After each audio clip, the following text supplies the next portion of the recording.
موسم 2025-2026، ومباراة القرمة ونوروز اللي ضيفها ملعب الجولان. القرمة بالمركز السابع مؤقتا ب53 نقطة، وضيف نوروز صاحب المركز التاسع ب44 نقطة، في مباراة يقودها طاقم تحكيم بقيادة محمد طارق، يساعد كرار أحمد، حسن علي، وحامد طالب حكم رابع، وفي غرفة الفيديو أمجد كامل، يساعد جهاد عطية، ومشرفا للمباراة عبد الكاظم حسن، مراقبا للحكام حسين تركي. غيابات عن القرمة: محمد حميد، أيوب مودين، أحمد مكنزي، أيمن حسين، أحمد عبد القادر، ومروان حسين، تقي فلاح، وعلي خليل عن نوروز. تشكيلة الفريقين للقاء اليوم: باللون البرتقالي صقور الغربية، مؤلف من ليث ساجد بحراسة المرمى بالرقم 1، على اليمين هلو فاق 77، على الشمال محمد علي حسن أبو حشيش بالرقم 2،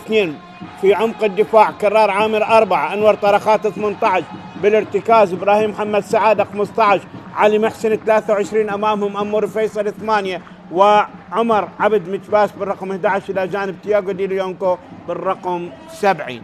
أما تشكيلة فريق نوروز: شومان أحمد بحراسة المرمى بالرقم 60، محمد دلاور بالرقم 2، عباس بديع بالرقم 20، جوشوا أكبوتشي بالرقم أو أمير نديم بالرقم 33، وأوجنين ميرسيك بالرقم 4. في الارتكاز اللاعب راسيدكو فريق بالرقم 14، إبراهيم محمد بالرقم 6، على اليمين علي حسين عنبر 79، على الشمال مصطفى راضي 30، وثنائي الهجوم كلاوديو أوليفيرا 10، وسيون باولو كومولافي بالرقم 43. فريق نادي القرمة قادم من تعادل أمام القاسم بهدفين، ونوروز قادم من تعادل أيضا أمام الجوية بهدف. محمد طارق ابتدأ من الدورة 22 بالتحكيم، 8 مباريات، 47 بطاقة صفراء، 6 حمراء، بطاقتين أو ركلتي جزاء، واحدة كانت للأمانة أمام نوروز أهدرها جبار كريم، والثانية لوغاس سانتوس للكهرباء أمام القوة الجوية. بانتظار صافرة حكم اللقاء، قاد للفريقين مباراة واحدة، قاد للقرمة مباراة أمام زاخو انتهت في التعادل بهدفين، وللأمانة أمام نوروز. من نتائج الجولة 32 التي جرت قبل هاتين المباراتين في نفس الوقت، مباراة الزوراء ودهوك، ديالا يخسر على أرض أمام الطلبة بهدف، الشرطة يتغلب على النفط بهدف، زاخو يفوز على نفط ميسان 3-1. هذه المباراة الرابعة والخامسة الزوراء ودهوك.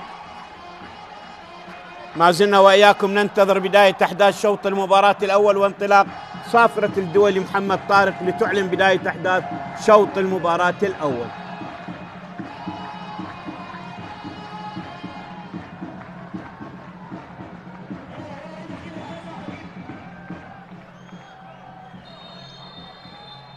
إذن القرمة على يمين الشاشة بزي البرتقالي، ونوروز بالزي البديل الأبيض على يسار الشاشة.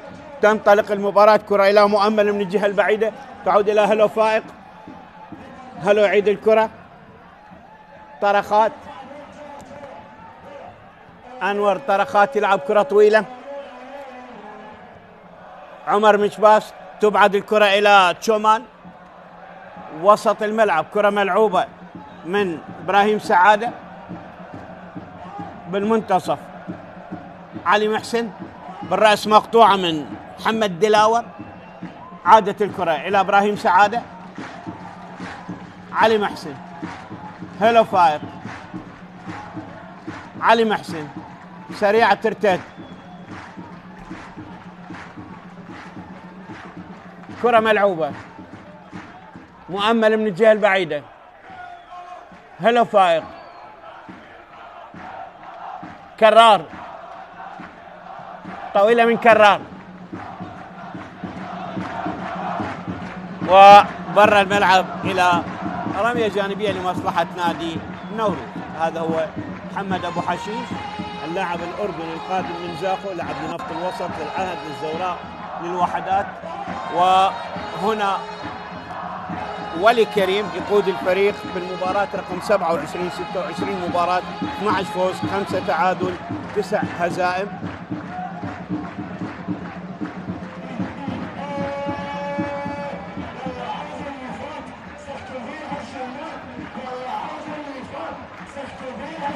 كرة عادت محمد أبو حشيش، أنور طرخان، كرار عامر، أنور من جديد، بداية حذرة واضحة للفريقين. كرة عادت مصطفى وبرا الملعب إلى رمية جانبية لمصلحة نوروز. إذا نذكر من جديد نوروز قادم من تعادل ثمين أمام القوة الجوية بهدف، وبتعادل مفاجئ للقرمة أمام نادي القاسم، وهذا هو عصام محمد اللي يقود المباراة رقم 12 للقرمة، 3 فوز 6 تعادل هزيمتين و15 نقطة من أصل 33 وفرط ب 18. بينما على الطرف الآخر من أصل 68 نقطة 78 نقطة، حصد 41 نقطة ولي كريم وفرط ب 37 نقطة.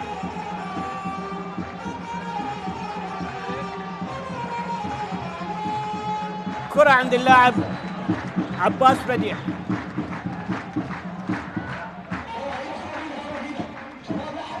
علي حسن طويلة الكرة، كرار يبعدها، علي محسن، هلا فائق، وكرة ترتد من عباس بديع إلى رمية جانبية.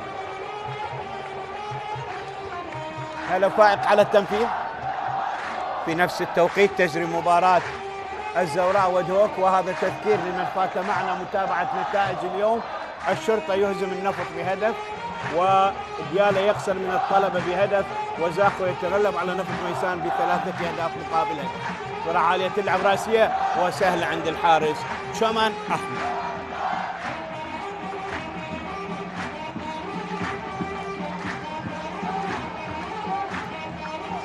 محمد دلاور، مصطفى صاحب أسرع طرد لبديل أمام الميناء، دخل بالدقيقة 85 وطرد بالدقيقة 89، صاحب أسرع بطاقة حمراء لبديل.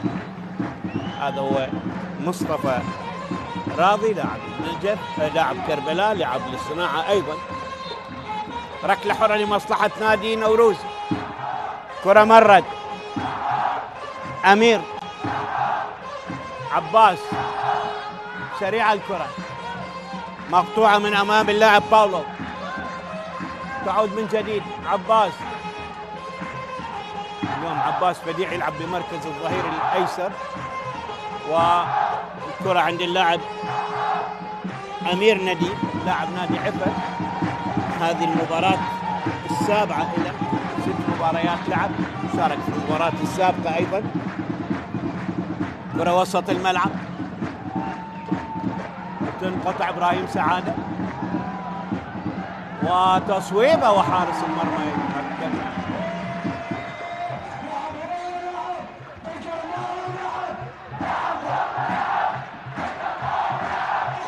شوفوا بالإعادة، وكرة سهلة للحارس شومان أحمد. إبراهيم، علي محسن، أنور، كرار، علي محسن، كرار، محمد علي حسن، أنور إلى كرار.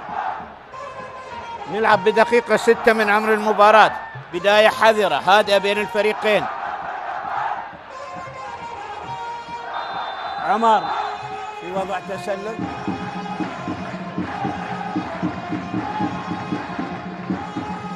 تياغو دي ليونغ،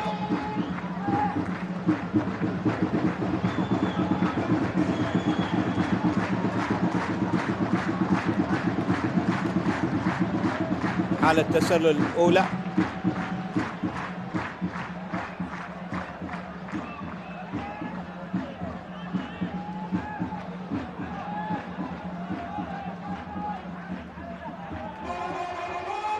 كرة إلى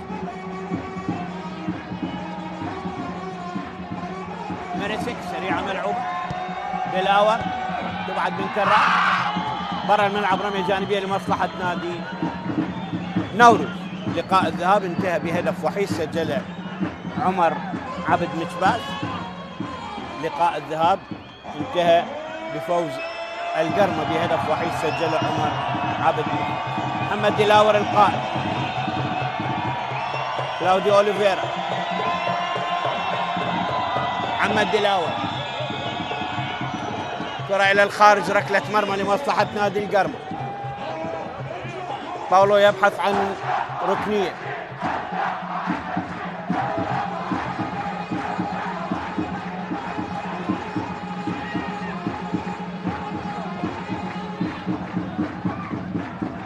ليث ساجد على التنفيذ بغياب الحارس محمد حميد من الإصابة باليد. كرة لعبت بالرايس، علي محسن طويلة إلى باولو، تنقطع من هلو فايق. مرة أخرى محاولة لفريق نادي القرمة، كرار، كرة خطيرة يبعدها الحارس، وهناك خطأ لمصلحة نادي القرمة، خطأ لمصلحة نادي القرمة.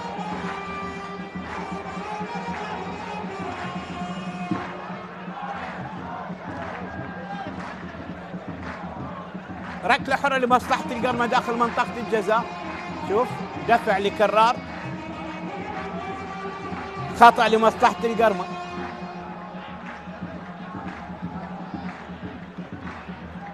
ليث على التنفيذ، ليث ساجد، محمد دلاور بالرأس، كرة بالرأس سريع على باولو، كرار يعيد الكرة إلى الحارس ليث، أنور طرخات، كرار مرة أخرى، هلو فائق، مؤمل من الجهة البعيدة، أموري، هلو فائق، عادت إلى علي محسن، علي إلى أموري فيصل، مؤمل من الجهة البعيدة، أموري فيصل مرة أخرى،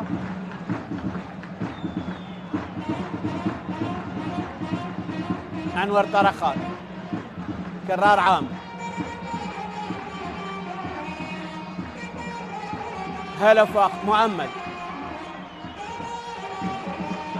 علي، كرار،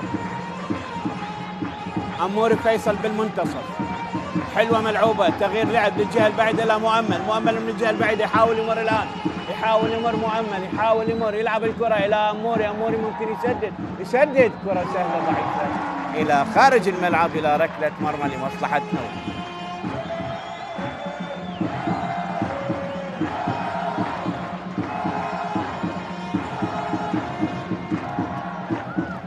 فريق نوروز أو القرمة لعب 31 مباراة، 14 فوز، 11 تعادل، 6 هزائم، عنده 44 هدف، عانقت شباكة 23 كرة ب 53 نقطة، يتراجع مؤقتا بعد انفاذ زافو وحصد النقاط الثلاث ب 54 نقطة، قفز للمركز السادس.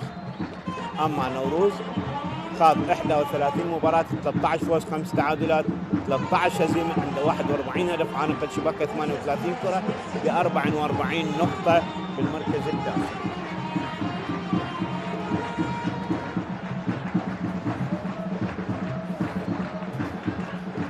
محاولة كلاوديو أوليفيرا، تنقطع، طويلة الكرة، وكرة تعود سهلة إلى حارس المرمى.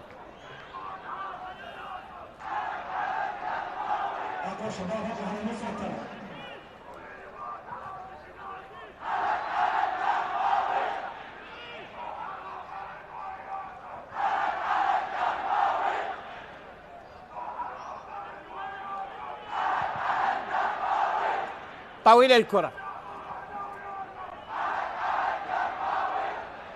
وإلى الخارج، ركلة مرمى لمصلحة نادي القرم. حكم احتسابها ركنية أولى في المباراة.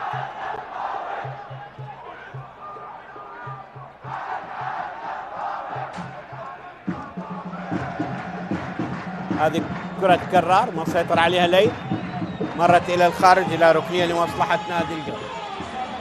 كلاوديو أوليفيرا، مارادونا على التنفيذ، مارادونا على التنفيذ.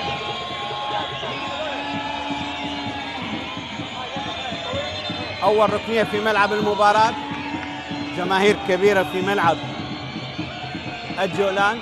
سأتحدث عن ملعب الجولان وعن ملعب الرمادي اللذان يستضيفان مباراة نادي القرمة.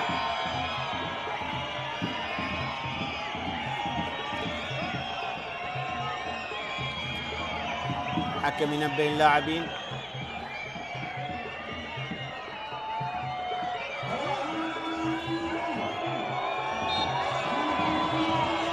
ركنية الآن تبعد، مقطوعة من جديد، كرة خطيرة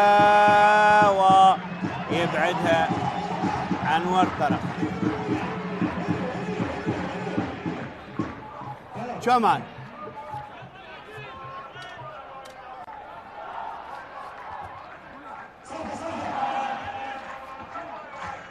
رمية جانبية.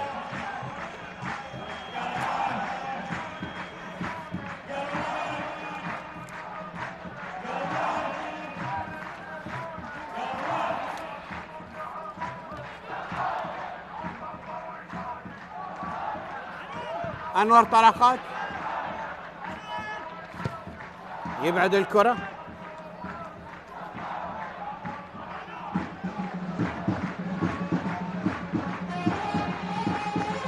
محاولة عباس بديع،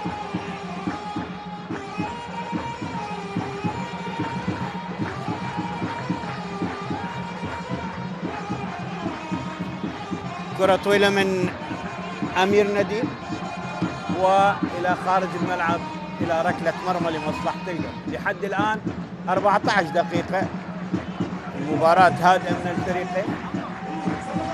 هذا أبو حشيش أمامه وهذا ميريسيك.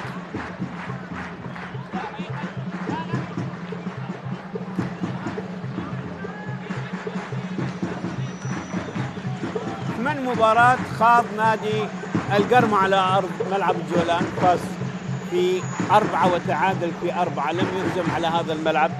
هزيمة واحدة على أرضه على ملعب الرمادي اللي خاض عليه 8 مباريات، فاز في 5، تعادل في 2 وخسر في 1، الخسارة الوحيدة أمام أربيل 2-3. كرة تلعب من محمد دلاور، سريع على مصطفى. مصطفى تعودنا نشوفه مع كربلاء من جهة اليسار. عادت الكرة محمد دلاور مرة أخرى، محاولة مقطوعة من جديد، تعود الكرة بالمنتصف المان إلى ليونكو وتبعد الكرة. ميريسيك يحاول، ميريسيك تنقطع من إبراهيم سعادة، وكرة خطيرة خطيرة خطيرة خطيرة، وعمر متباس عادت إلى مؤمل، ومؤمل كرة طايشة برا الملعب إلى ركلتنا. مؤمل اللي يحمل شارة القيادة بغياب أيمن حسين، اللي نتمنى له السلامة مع أحمد مكنزي والعودة لصفوف منتخبنا الوطني اللي بأمس الحاجة له مع عمر متباس. هي الكرة إلى مؤمل، لعب كرة سريعة طايشة إلى الخارج إلى ركلة مرمى لمصلحة نادي نوري.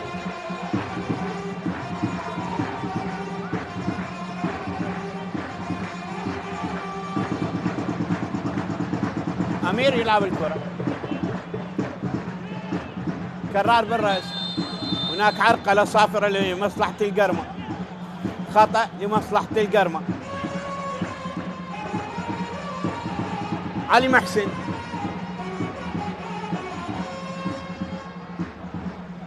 مؤمل، هلو فائق، كرار. 4 حالات تسديدات لحد الآن. أنور طرقات، ليس ساجد. 16 دقيقة، أداء متوسط من الفريقين. كرة بالرأس مقطوعة، عباس، علي حسين عنبر بالمنتصف يلعبها. أمير أمير نديم إلى محمد دلاوة، سريعة، محاولة أنور طرخات، ضاغط عليه مارادونا إلى رمية جانبية لمصلحة نور، رمية جانبية لمصلحة نور.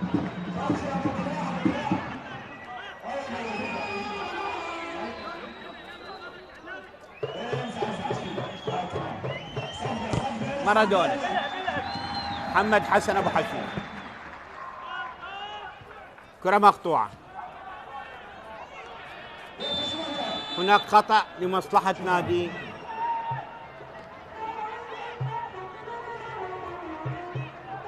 نوروز.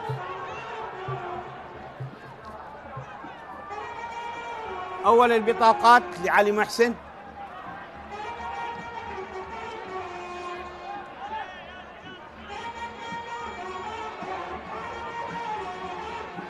على مستوى البطاقات بانتهاء الجولة 31 1538 بطاقة صفراء. نوروز عنده 83، القرمة عنده 70، ديال الأكثر 92، والأمانة يأتي بعد 90 بطاقة صفراء.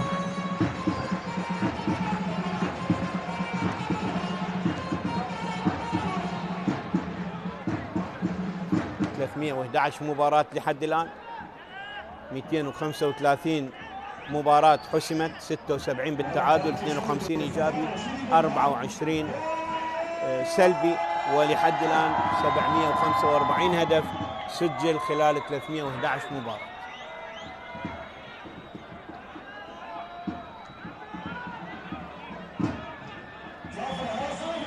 محمد دلاور، مصطفى راضي، تسيره بالخطأ، ابراهيم يلعبها، علي محسن سريعة حلوة إلى أموري من الجهة القريبة، أموري يحاول يمر الآن، أموري يحاول يمر، أموري أموري أموري أموري أموري أموري أموري أموري وإلى ركنية. شوف قرار الحكم، حكم حاد يعني بقراراته، حاسم بقراراته، لا يسمح بالاعتراض، لا يسمح بالتدخل. شوف قرار الحكم، هل احتسب خطأ ضد أموري؟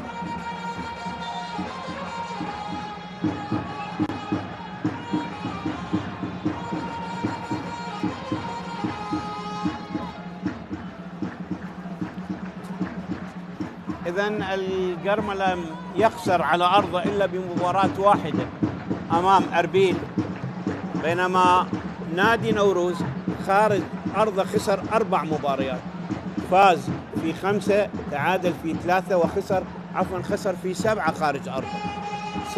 7 مباريات خسر خارج أرضه، 3 مقابل 2 الأخطاء، وتعادل في 3 وخسر في 5. 15 مباراة خارج أرضه، خسر من نفط ميسان 2-1، من الشرطة 3-2، من زاف 4-0، من الزوراء 2-1، من الكرخ 3-0، من الجوية 2-1، ومن النجف 2-1. هذه خسارات نوروز خارج أرضه.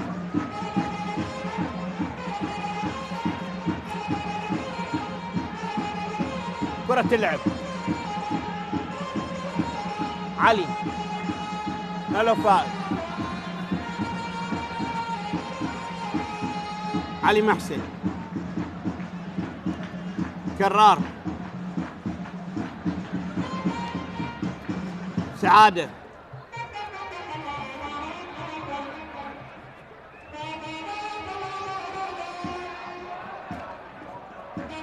أمور يحاول،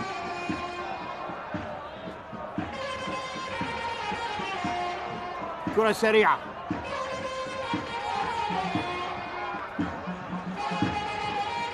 باولو، تسديدة برا الملعب من مصطفى راضي إلى الخارج.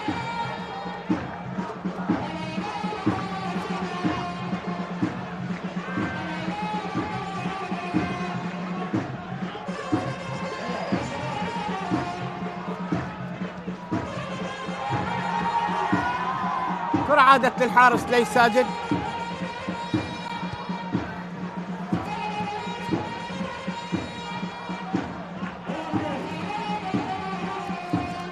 أموري،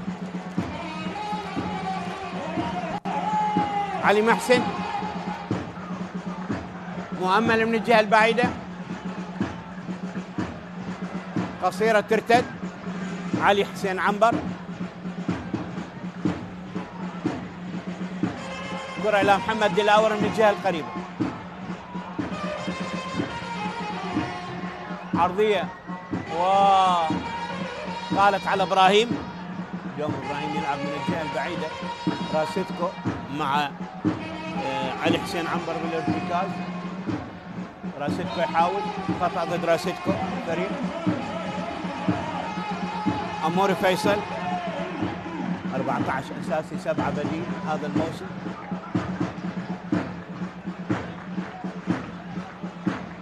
خطأ ضد راسيتكو، كرة ملعوبة. هلو فايق، هلو مرة أخرى، كرار عامر، أنور طرقات،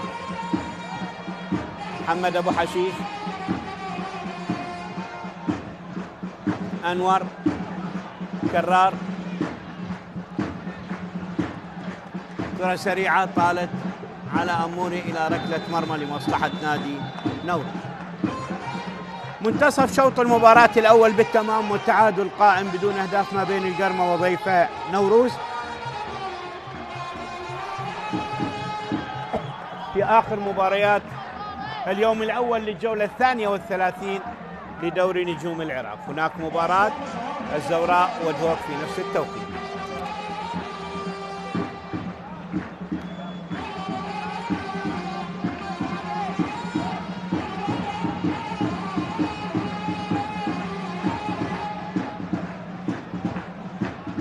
كرة مقطوعة، هلا وفاء، ليث شاذب،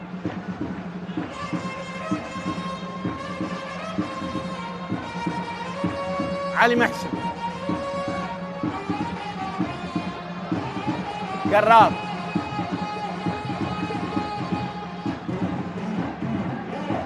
إبراهيم،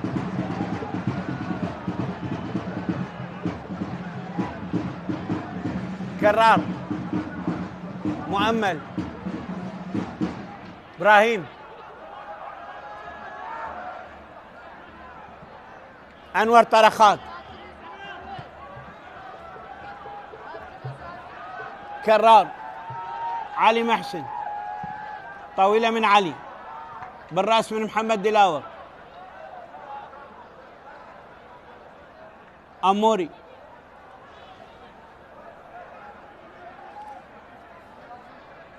تياغو دي ليونكو، عادت إلى الخلف، علي، إبراهيم، أنور طرخات، محمد علي حسن، كرة من أمير نديم، خطأ ضد طرخات، ركلة حرة الآن. كلاوديو أوليفيرا،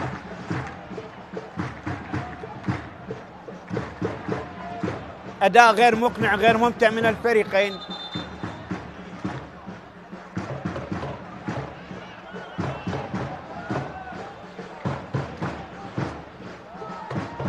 راسيتكو، ميريسيك، أمير، طويلة من أمير، باولو، سهلة لليث حارس المرمى،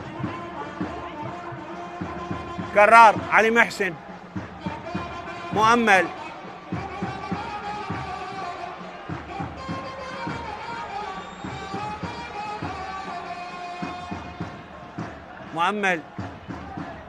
هلا فايق، إبراهيم، مؤمل، قصيرة مقطوعة، علي محسن، تبعد من اللعب أمير نديم، محمد،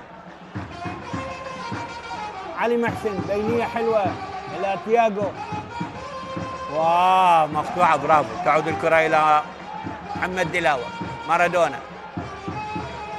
مارادونا يلعب الكرة، باولو، كرار عامر أقرب للكرة يتمكن منها، هلا فائق. ابراهيم سعاده. هلا فائق. مؤمل. كرة عادت. أموري لعبها للجانب. علي محسن. أنور طرقات. أبو حشيش هات وخذ. محمد دلاور. خطأ، ركلة حرة لمصلحة نوروز.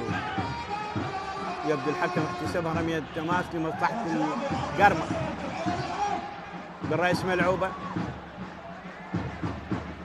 أنور طرقات. ديلونكو. علي محسن.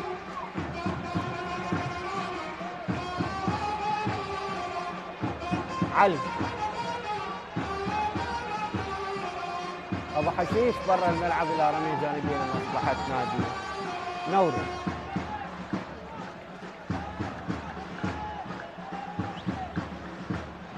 عشاق وأنصار صقور الغربية يؤازرون ويتزينون باللون البرتقالي. الضيف الموسم الثاني على التوالي.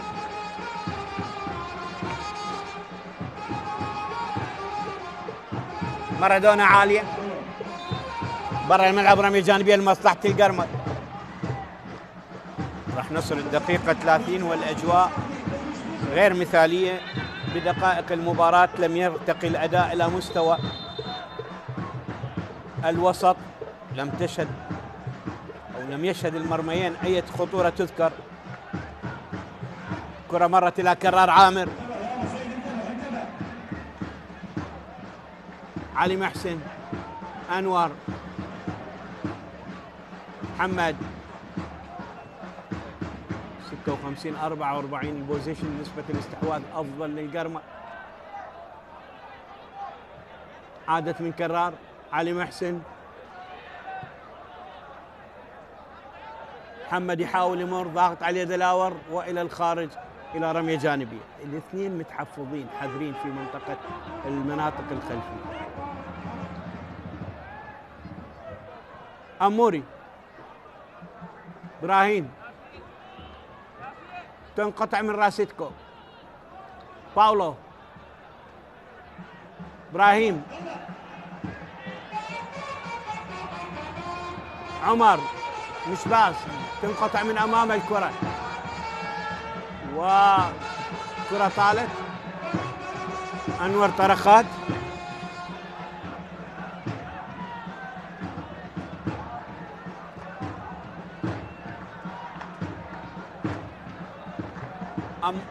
مؤمل.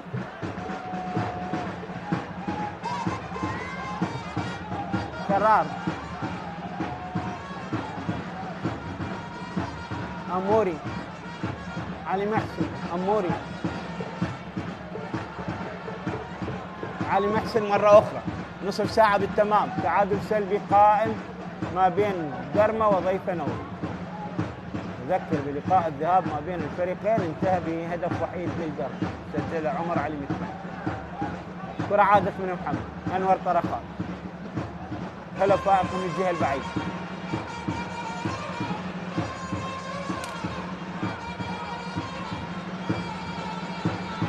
كرة لا مؤمن، صعبة، ترتد. مؤمن يستحوذ على الكرة، يحاول يمر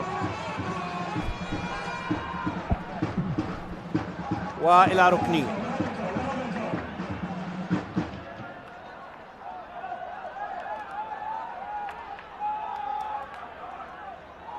ركنية الآن لمصلحة نادي القرمة. مؤمل عبد الرضا 6 أهداف هذا الموسم، لعب 16 مباراة أساسي 9 بديل.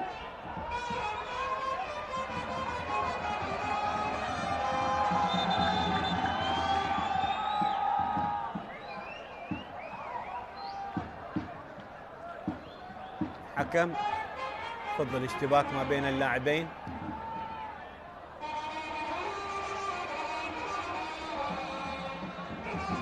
راشدكو نهض نبه اللاعبين.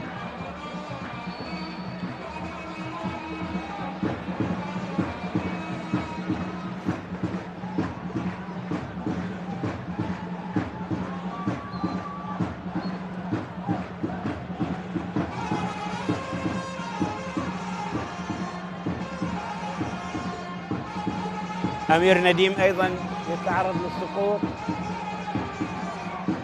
لازم الشخصية دائما تؤدي إلى هكذا أحداث عالية. الكرة بالرأس ملعوبة برا الملعب إلى ركلة مرمى. كرة من هيلو فائق برا الملعب إلى ركلة مرمى. هيلو فائق 25 مباراة، غاب عن مباريات أربيل، كهرباء، الميناء، الكرخ، النجف والقاص. هدف وحيد في شباك الموسم، لاعب أربيل السابق.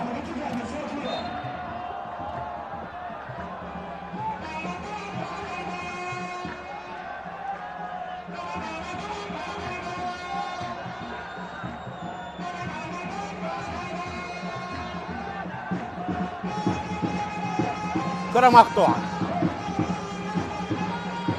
أمير وإلى رمية تماس لمصلحة نادي نوروز. كرة ترتطم بأموري فيصل، مراقبة لصيقة من أنور، طرقات لكلاوديو أوليفيرا. محمد دلاور على التنفيذ، ميريسيك، كرار، هلا فائق، مؤمل من الجهة البعيدة يحاول يمر الآن. مؤمل يلعب كرة سريعة بالرأس مقطوعة من أمير نديم وإلى ركنية لمصلحة نادي الجرم. ركنية لمصلحة الجرم. شوف الكرة هلا بعتها محمد دلاور، اللعب الركنية سريعة وبرا الملعب إلى ركنية أخرى. أموري فيصل،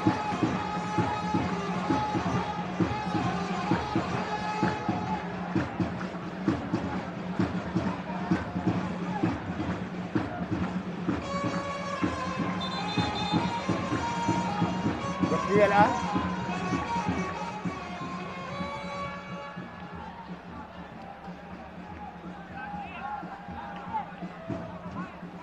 أنور طرقات، سيسكو فريق. الحكم ينبه اللاعبين. ركنية الآن، عالية ملعوبة، كرة خطيرة بالراس وأمير نديم، ومرة أخرى تبعد إلى خارج الملعب إلى رمية جانبية لمصلحة الجرم. أمير نديم أبعدها.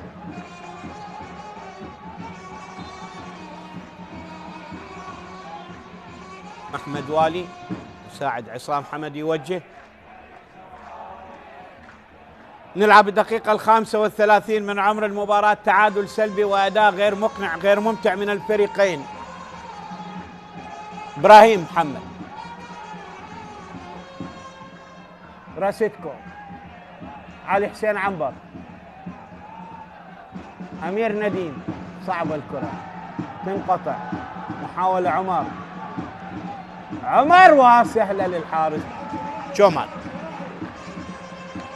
هل يفلح عمر بأن يسجل كما سجل في لقاء الذهاب؟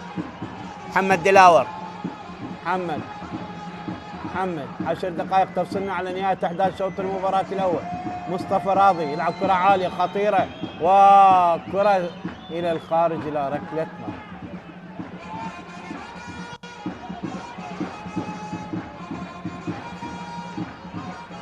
كرة تلعب سريعة. أمير نديم، شومان،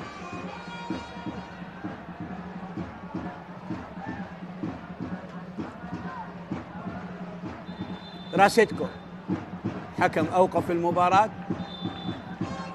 يسمح بدخول المعالج. بالسلامة إن شاء الله.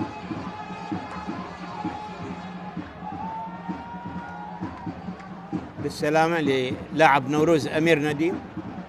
شوف كرة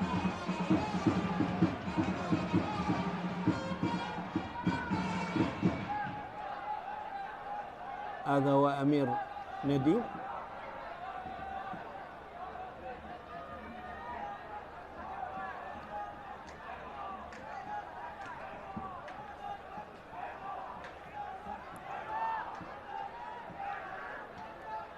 عباس بديع أمامنا بالصورة. بالسلامة إن شاء الله. نهض أمير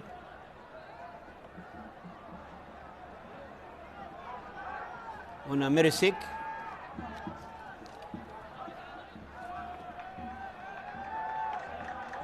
سجل خطأ في مرمى لأربيل وطرد أمام ديالة.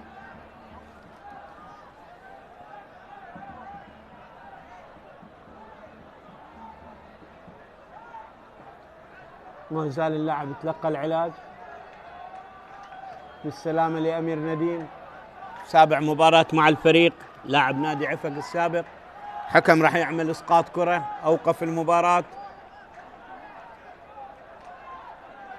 كرار عامر أمامنا بالصورة، والحكم في طريقة لإسقاط الكرة. العشاق والأنصار لأول الأهداف ينتظرون. راسيتكو أمامنا بالصورة،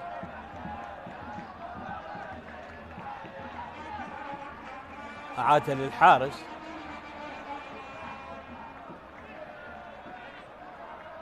أمير، محمد دلاور، راسيتكو، علي حسين، قصيرة إلى أموري. أموري يلعب كرة مستعجلة سريعة بدون تركيز من الحارس شمال. ميرسيك،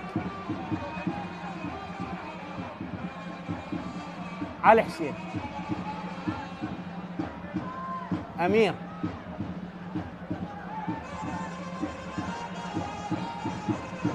شمال، ميرسيك،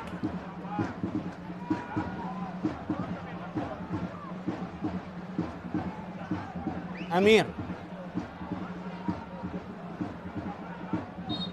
خطأ لمصلحة نادي نوروز،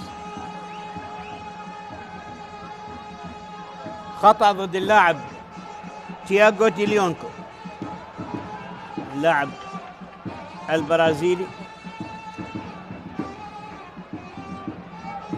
دخلنا الدقيقة 40، الأخطاء 5 مقابل 3. هناك خطأ لمصلحة نادي القرن. كثرة الأخطاء وكثرة الصافرة تفسد متعة اللقاء. سلامة لهلا فائق، علي محسن، علي،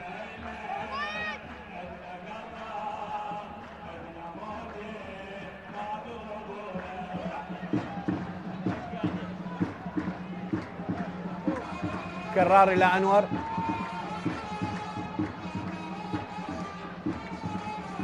تياغو، مؤمل من الجهة البعيدة، طالت على مؤمل إلى ركلة مرمى لمصلحة نادي نوروز. نأمل نتمنى أن يرتقي أداء الفريقين في شوط المباراة الثاني إلى مستوى أفضل. هذا عباس بديع، عصام حمد يبحث عن نتائج إيجابية، قائد الأمانة أيضا.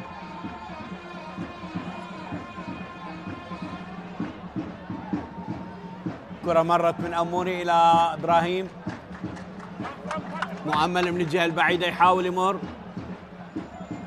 هلا فائق، عرضية عالية، وحمل دلاور إلى خارج الملعب لا رمية جانبية. دلاور اتكاء على المنافس، شوف الكرة، هذا تياغو دي ليونكو، ونشوف قرار الحكم، رمية جانبية أم ركلة حرة.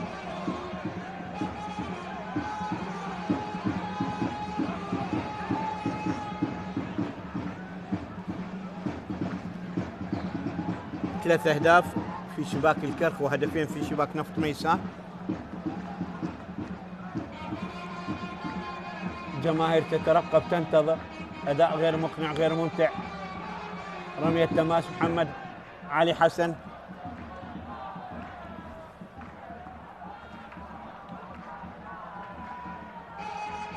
كرة لا مؤمل، سدد من بعيد برا الملعب إلى ركلة مرمى،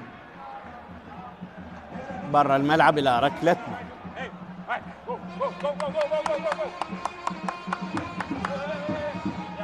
إبراهيم محمد أمامنا بالصورة، وهذا ميريسيك لاعب الصربي.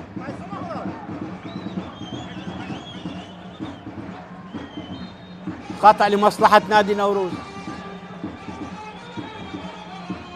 صافرة مضطر الحكم إلى إعلانها، وبالتالي كثرة الصافرة مثل ما ذكرت تفسد متعة اللقاء. 3 دقائق ترسلنا على نهاية أحداث شوط ممل رتيب من الفريقين. ميريسيك على التنفيذ،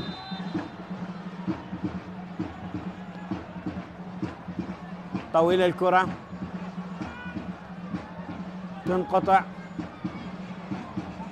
أموري في المنتصف،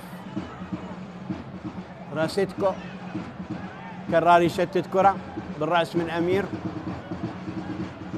محاولة إبراهيم كرار، وخطأ لمصلحة نوروز. خطأ لمصلحة نوروز.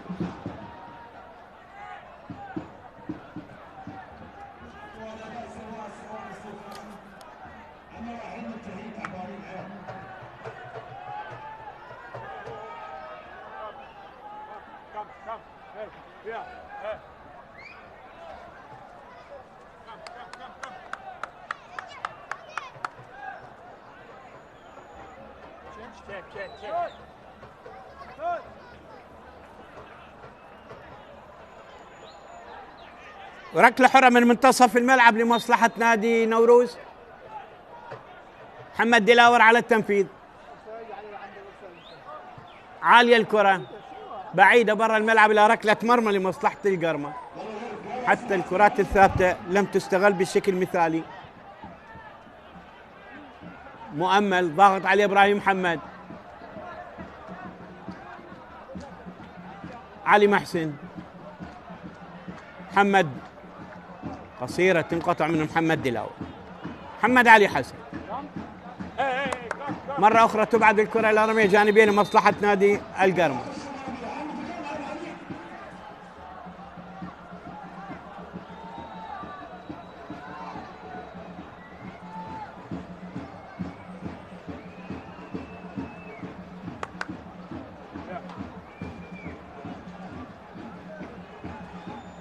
دخول من محمد دلاور، كرة مشتركة مع البرازيلي تياغو دي ليونكو.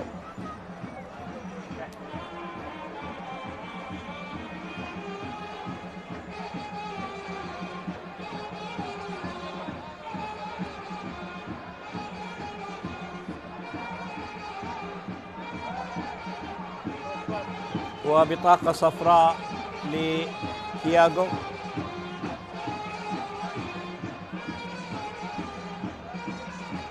انتهت 45 دقيقة.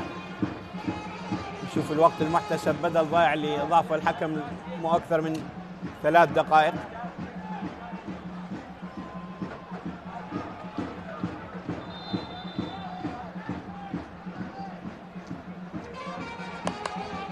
ركلة حرة لمصلحة نوروز.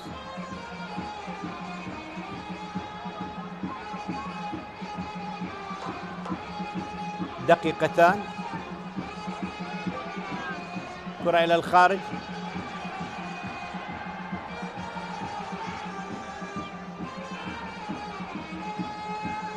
محمد طرخات دي ليونكو، وكرة سريعة على محمد.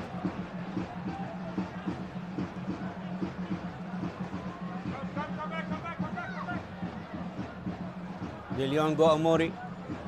علي محسن، هلو فائق من الجهة البعيدة. هلو يبحث عن إسناد. مؤمل، عالية الكرة وبرا الملعب إلى ركلة مرمى لمصلحة نوروز. نصف دقيقة تفصلنا على نهاية الوقت المحتسب بدل ضايع والشوط المباراة الأول، والتعادل السلبي قائم ما بين الفريقين. مباراة شوط الأول رتيب لم يرتقي إلى مستوى الوسط.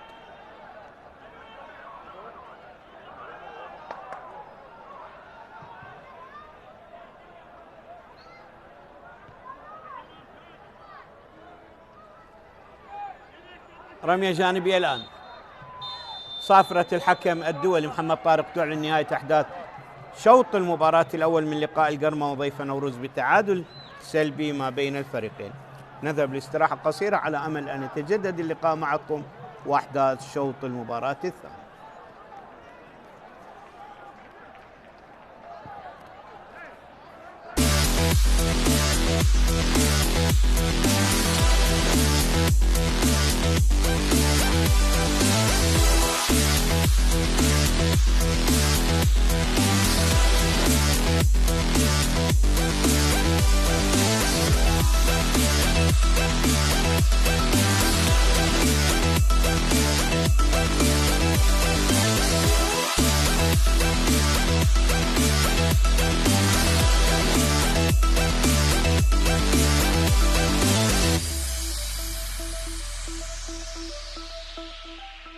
يلعب على عبد الامير المتقدم، على عبد الامير يلعب الكره العاليه، فقار يبحث عن الراسيه والابعاد من علي خالد، المتابعه من علاء سعد على تصويبه،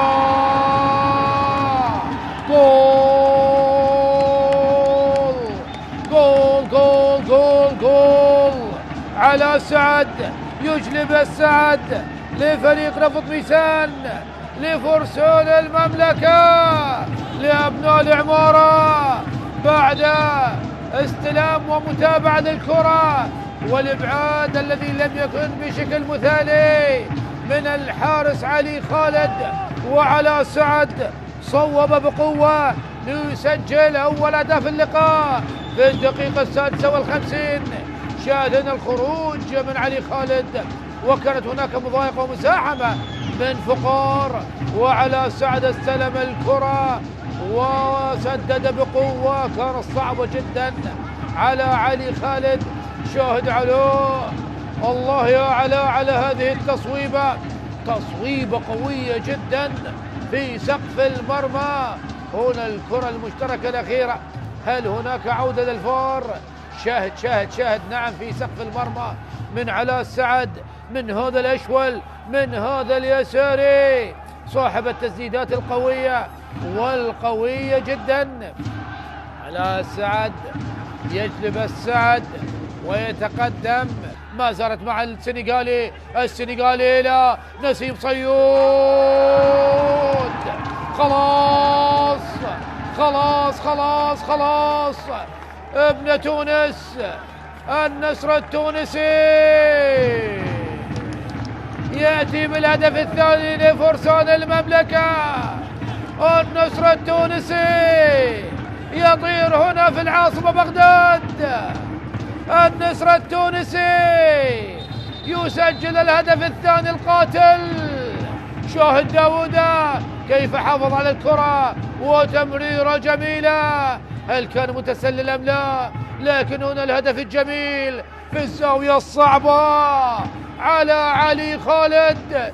شاهد شاهد شاهد كيف لعبها بالزاوية الصعبة من نسيم صيود، يضع كرة الهدف الثاني. وهنا نسيم صيود لا للعمارة معلميه للعمارة على الدبكة الجميلة، دبكة للعمارة الجميلة، ونسيم صيود على طريقة أهل العمارة يحتفل بهذا الهدف الثاني. وهنا شاهد حسرة نهاد محمد، واحمد كاظم يطلب من مصطفى محمد الرجوع، تلعب من احمد عايد، هنا الراسية، جول جول جول جول جول. ياسر ناجي يسجل الهدف الاول، يقلص النتيجة. احذروا الكهرباء بعد الدقيقة 90، سابع هدف لنادي الكهرباء بعد الدقيقة 90، أو الهدف الثامن، نعم الهدف الثامن لنادي الكهرباء بعد الدقيقة 90. أفضل فترة لتسجيل الأهداف بالنسبة لنادي الكهرباء وبعد الدقيقة 90، حيث سجل 7 أهداف، وهذا هو الهدف الثامن عن طريق ياسر ناجي الذي يقلص النتيجة. هل هناك عودة للكهرباء؟ أمير يلعب الرمية الجانبية، محاولة الإبعاد، أحمد عبد الرضا، دخلنا الدقيقة الثالثة، علي خالد ماذا تفعل؟ جول هدف قاتل، هدف قاتل. فريق نفط ميسان يسجل هدف قاتل في الدقيقة 13 بعد الدقيقة 90. فريق نفط ميسان أيضا يسجل بعد الدقيقة 90، يسجل هدفه الرابع في هذا الوقت بعد الدقيقة 90. أحمد عبد الرضا بعد غياب طويل من المشاركة يدخل ويسجل هدف بطريقة فيها الكثير والكثير من الاستغراب والاستفهام من حارس المرمى علي خالد، الذي أبعد كرات خطيرة لكن يفشل بمسك الكرة. عبد الله الى الامام، نقلها المنتظر عبد الامير، منتظر حاول، منتظر والمرور والتوغل والدخول والمحاوله والتمرير والهدف الاول لامانه بغداد. هدف اول لاسود العاصمه بانطلاقه وبمجهود فردي من منتظر عبد الامير، يخترق وينطلق، لا يريد ان يبتعد كثيرا عن التسجيل او الصناعه. نعم، حضر وسجل في المباراه الماضيه وبثنائيه من خلالها ارتقى بالفريق وانتصر، والآن يمر ويخترق ويصنع ويمرر. برو فلافيو الأنغولي يحتفل نعم مع مواطن بيدرو أمور، وبالرقصة التقليدية الأنغولية يحتفلون وبسعادة غامرة. برو فلافيو يسجل رابع أهدافه في الدوري. سيدريك ناكا، هذا هو منتظر، هذا هو المصدر، هذا هو الممرر، هذا هو المنطلق، وبمجهود كبير له 85% من الهدف، 85% من الهدف. الانطلاق من امام علي لطيف والمرور والاختراق والتمرير والهدف الاول لمصلحة نادي امانة بغداد، والمرور والعبور وتسجيل اول اهداف المباراة. امامية، محاولة عرضية، متابعة رأسية، الله الله،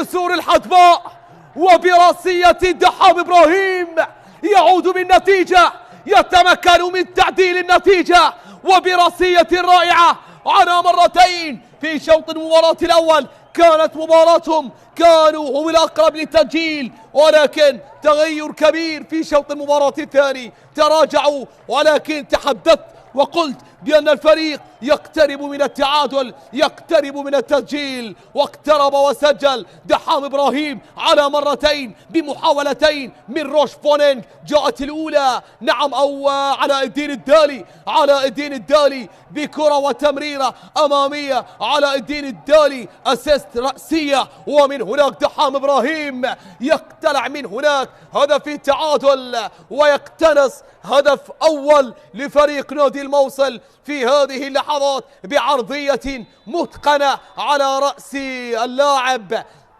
علاء الدين الدالي، ومن هناك يودعها دحام إبراهيم بهدف التعادل. كرة اللعب خطيرة داخل منطقة الجزاء، هذه فرصة، محاولة، فرصة، جول، جول أول يأتي في المباراة. الله الله الله الله، كنت أتحدث عن جاهزية نوروز وعن أسماء نوروز. الآن يسجل أبناء سليمانية هدف أول يقص شريط الأهداف بهذه اللحظات لمصلحة نادي نوروز. جول يأتي لمصلحة أبناء سليمانية.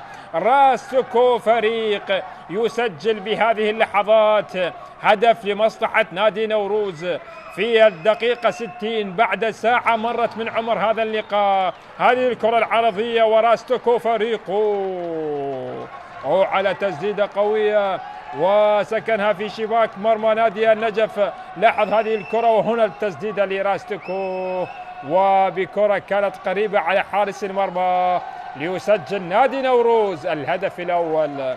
يقص شريط الأهداف أبناء سليمانية. خطيرة لمصلحة نادي النجف، هذه كرة خطيرة داخل منطقة الجزاء بالراس، هذه خطيرة، محاولة، جول، الله الله الله الله، عادت الغزلان إلى صولاتها الموحودة. يسجل رضا فاضل بهذه اللحظات. الله الله الله، النجف يبحث عن هدف. جاء الهدف لنادي النجف. الله على كرة عرضية، والله على كرة جميلة. وهنا رضا فاضل يسجل، يعدل النتيجة، يدون الآن بهذه اللحظات هدف التعادل. 1-1 ولا واحد أفضل من واحد. يسجل النجف هدف التعادل. أيمن لوي بمواجهة جومان أحمد. أيمن يتقدم.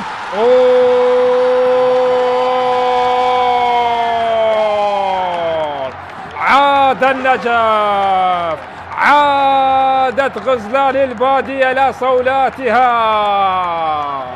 سجل النادي النجف الهدف الثاني. جول ثاني اعتلان لمصلحة نادي النجف. فرحة كل جمهور النجف في المدرجات وكل من يتابع المباراة خلف الشاشات. هدف بهذه اللحظات يأتي الآن لمصلحة نادي النجف. الحارس في جهة والكرة في جهة. يسجل النجف ويقلب النتيجة. ليونيل أتيبة الأسد الكاميروني والتركيز العالي أمام الشاب الموهوب ليث ساجد. ليونيل أتيبة، الله، هدف أول للقيثارة، هدف أول للشرطة. عزفت القيثارة وصلحت الأوتار على أنغام المجد، وهدف أول من علامة الجزاء. الأخضر هنا، القيثارة هنا، وجماهير الشرطة على المدرجات. تنتشر الأفراح بأقدام ليونيل أتيبة، بأقدام الكاميروني ليونيل أتيبة. شوف بالإعادة كان قريب ليث ساجد رغم أنه تقدم بالكرة الماضية، لكن هدف سجل بالنسبة للشرطة. إذن الشرطة هدف، القرمة لا شيء. بداية قوية خضراء بأراضي أو بأرضية ملعب الجولان. هدف أول بهذه اللحظات. ما هي ردة الفعل لصقور الغربية؟ لنشاهد ما هي ردة الفعل لصقور الغربية. ليونيل أتيبة. لنشاهد الآن أيمن حسين على التنفيذ بانتظار الصافرة. أيمن حسين والقرمة، صقور الغربية. أيمن، الله الله الله الله، حلقت صقور الغربية، حلقت القرمة. يقدمون واجب الضيافة للقيثارة، وهدف التعادل بأقدام المونديالي. أيمن حسين يصل لهدفه التاسع هذا الموسم، ونعم هدف التعادل بهذه اللحظات. الله الله الله الله الله، نعم أيمن حسين هو أيمن. المونديالي لم يكتفي بالتسجيل على بوليفيا، فهذا اللاعب يسجل في كل مكان وزمان. من أهدى الفرحة للملايين لن يقصر بنشر الأفراح لأهالي الأنبار. التعادل الآن داخل منطقة الجزاء. ديالا البرتقالي ممكن يفعلها فيما تبقى من ثواني. الله الله الله الله الله الله، ما أروعك يا عبد فرحان. الله، الآن جمهور ديالا فرحان. أي تسديدة قوية، أي هدف جميل. الله على اياد عبد فرحان. يطلق صاروخ من اياد عبد فرحان، يسكنها في شباك مرمى النفط في الزاويه الصعبه جدا على حارس حسين العجولي. لاحظ الانطلاقه من جول الدوباري اللي هياها الى مقتدى، اللي مر من امام اللاعب سامسون دير ومقتدى عمل ممتاز من مقتدى حسن اللي هياها لاياد عبد فرحان، اللي سدد بقوه اياد عبد فرحان ليسكنها في شباك النفط. يسجل اول اهداف اللقاء. الله على هدف جميل، الله على هدف رائع لفريق ديالا وعن طريق اياد عبد فرحان، وهو رابع اهدافه خلال هذا الموسم بعد ما سجل في مرمى اربيل، وهدفين على فريق نادي القاسم. الان ياتي ويسجل في مرمى النفط واحد من اجمل اهداف هذه الجوله. الان اياد عبد فرحان يضع فريق نادي ديالا بهدف التقدم على نادي النفط. بينما هنا همام طارق على التنفيذ لركلة ركنية، بينما خطير. الله الله الله، مارلين مارلين مارلين الأوزبكي هز الشباك. شوبانوف يتقدم بأول أهداف المباراة بالنسبة لنادي أربيل. هولير الإمبراطور يتقدم في الدقائق الأخيرة من زمن الشوط الأول. هكذا إذن فرحة الأنصار من على المدرجات في الدقيقة 42. شوف الكرة الأولى اللي كانت بالقائم، بعد ذلك تابع الكرة بهذا الإصرار الكبير الأوزبكي مارلين شوبانوف يسجل بالكرة الماضية، وبالتالي مارلين ثاني أهدافه بهذا الموسم، وثاني أهدافه على التوالي بعد ما سجل في المباراة الماضية في مرمى النفط. يسجل اليوم ويفتتح باب التسجيل نادي القاسم. الخطأ والركلة الحرة المباشرة، الكرة تنفذ عالية داخل منطقة الجزاء، تبعد خطيرة. جول ثاني، هدف ثاني لأربيل، هدف ثاني. تيمي روف الأوزبكي هداف دوري.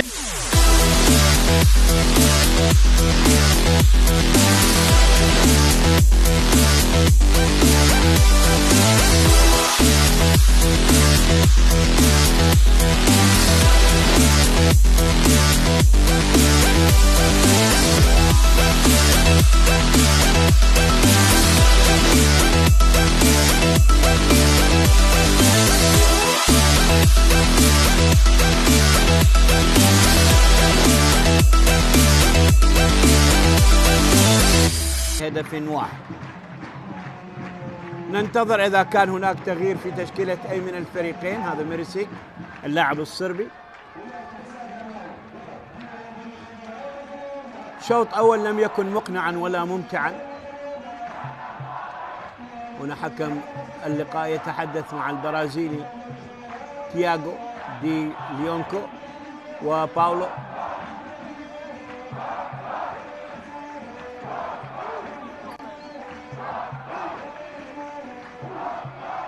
ما زلنا ننتظر صافرة حكم اللقاء السيد محمد طارق، وهذا التذكير لمن فات معنا بمتابعة أحداث شوط المباراة الأول بتشكيلة الفريقين.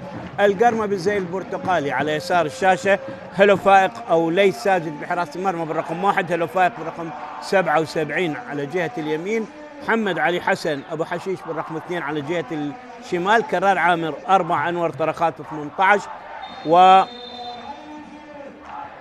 محسن 23، أموري فيصل 8، إبراهيم محمد سعادة بالرقم 15، وتياغو دي ليونكو بالرقم 70، وعمر عبد متباس بالرقم 11. هذه الكرة عادت، كرة خطيرة الآن، هجمة محاولة وتنقطع وتسديدة برا الملعب. إذن خروج عباس بديع ودخول محمد حسين الحايك اللاعب اللبناني يدخل بدلا من عباس بديع.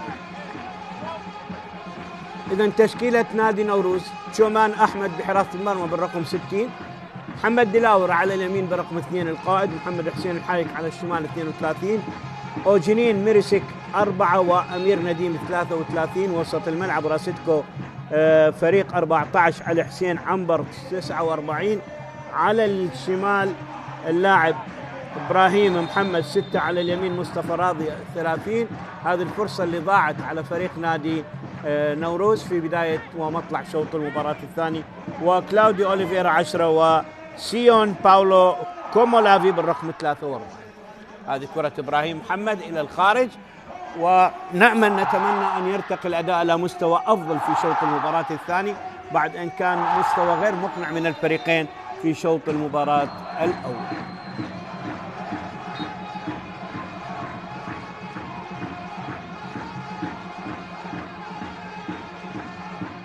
كرة تلعب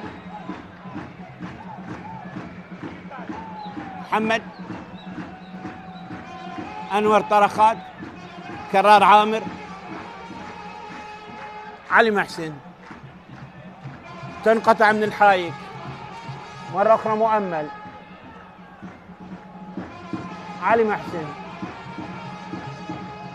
هلا فائق، كرار عامر، هلا فائق، صعبة سيطر عليها، كرة مرة أخرى صعبة، علي محسن لعبها، عادت الكرة من جديد، هلا فائق وإبراهيم سعادة، عادت مرة أخرى. يبدو أن فريق القربة لم يجري أي تغيير باستثناء اللاعب محمد حسين الحايك اللاعب اللبناني في تشكيلة فريق نوروز بخروج عباس بديع. محمد يحاول، خطأ لمصلحة نادي القرمة. شوط المباراة الأول كثرة الصافرة. أذكر بنتائج مباريات اليوم في الجولة 32. ديالى يخسر على أرضه أمام الطلبة بهدف، الشرطة يتغلب على أرضه على النفط بهدف، زاخو على أرضه يتغلب على نفط ميسان 3-1. وشوط المباراة الأول ما بين الزوراء ودهوك ينتهي بالتعادل بهدف، وهنا التعادل بدون أهداف. غدا السبت أمانة بغداد عند الخامسة سيواجه القاسم، ويبدو انذار لمصطفى راضي، الانذار الثالث في ملعب المباراة. مصطفى راضي ثالث بطاقة صفراء في ملعب المباراة. إذن أمانة بغداد، القاسم، أربيل، الكرخ، الموصل، الغراف كلها عند الساعة 5، والكهرباء يضيف النجف عند 7:30، والميناء سيواجه القوة الجوية عند 7:30. هذه هي مباريات يوم غد. كرة تلعب الآن، محمد دلاور سريعة، باولو يحاول، وكرة حلوة حلوة حلوة حلوة حلوة حلوة حلوة على الطاير سين باولو كومولافي يلعب الكرة تمر بمحاذاة المرمى إلى الخارج. شوف الكرة استغلها من بين اثنين من المدافعين على الطاير، ولو كانت بالهدف كان واحد من الأهداف الجميلة. شوف علي محسن وهلو فائق، وكرة على الطاير مرت إلى الخارج بمحاذاة المرمى إلى ركلة مرمى. ملعوبة الكرة، راسيتكو تنقطع، علي محسن، علي إلى تياغو، علي ترتد من إبراهيم، تياغو، كرة عادت بالمنتصف، أوليفيرا، باولو، وإلى رمية جانبية لمصلحة نادي القرم. رمية جانبية للقرم. سيون باولو كومولافي النيجيري قادم من استقلال دوشنبه، سجل في شباك الأمانة القاسم وديالى، كاد أن يصيب مرمى القرمة. مؤمل عبد الرضا بكرة مشتركة مع إبراهيم محمد،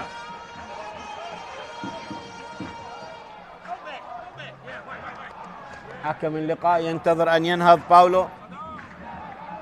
5 دقائق من عمر شوط المباراة الثاني، نمني النفس أن نشاهد شوط أفضل مما سبقه.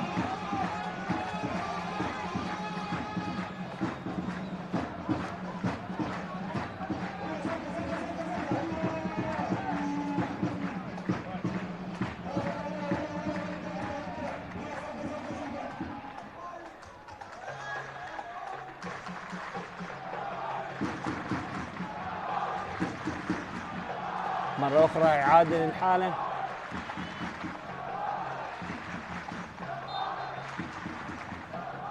الحايك على التنفيذ، مرة أخرى الحايك، محمد دلاور من الجهة البعيدة،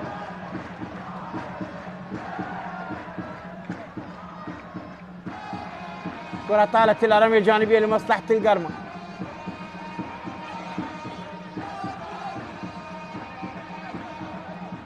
كرار عامر،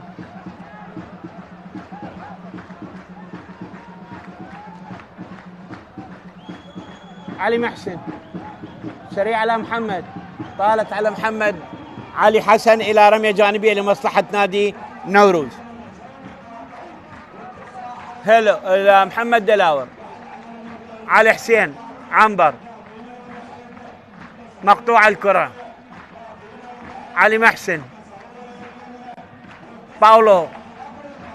محمد الحايك المن برا الملعب الى رمية جانبية لمصلحة نادي القرمة.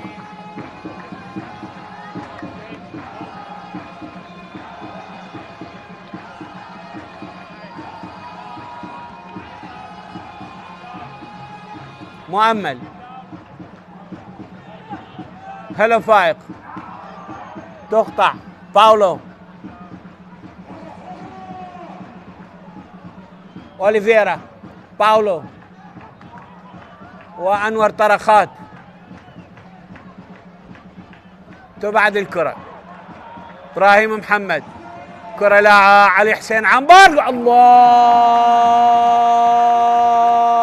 كرة جميلة جميلة جميلة جميلة من علي حسين عنبر، يخلصها الحارس الشاب ليث ساجد ببراعة. ليث ساجد انقذ مرمى القرمة من اصابة. شوف اصابة، برافو يا ليث. القرمة انقذ مرمى القرمة من اصابة اكيد. برافو يا ليث وبرافو يا علي. برافو لعلي وبرافو لليث. اجمل ما في المباراة كرة علي حسين عنبر، والكرة اللي انقذها ليث ساجد الى ركنية. كرة تلعب من جديد، تبعد الكرة من علي محسن. بدا فريق نادي نوروز يضغط، فرصتين ضاعت لنوروز في شوط المباراة الثاني. هذه المباراة الثالثة التي تجمع الفريقين، التقيا 3 مرات. الموسم الحالي 1-0 للقرمة عمر مشباش. الموسم الماضي ذهابا 3-1 مروان حسين هدف نوروز، والقرمة جون اوغل 2 ومحمد مسهر. ثم ايابا 2-0 محمد دلاور سجل خطأ في مرماه وامارو لمصلحة القرمة. 3 مباريات للقرمة، لا شيء لنوروز. 6 اهداف سجل القرمة، هدف واحد سجل نوروز. هذه نتائج لقاءات الفريقين الثلاث. كرار. مؤمل. علي محسن. انور طرخات. محمد.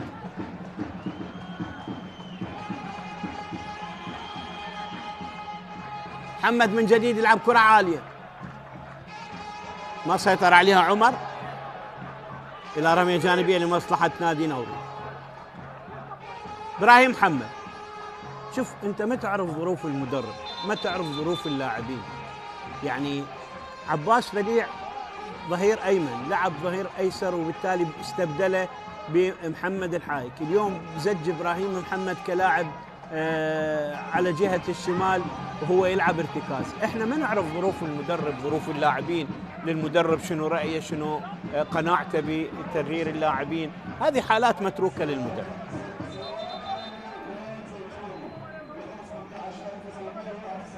محمد دلاور. كانت كرتين بالملعب وعمل اسقاط كرة بعد ان اوقف المباراة، ورمية جانبية. محمد دلاور من منتصف الملعب من الجهة البعيدة، تعود الكرة إلى أوليفيرا، تعود إلى محمد دلاور. محمد دلاور يعيد الكرة إلى الخلف، تعود الكرة إلى ميريسيك. ميريسيك يلعب الكرة إلى الجانب، تعود إلى الحايك. محمد الحايك. مؤمل. المن. مؤمل مرة أخرى، كرة خرجت إلى رمية جانبية لمصلحة نوروز. شوف التسرع.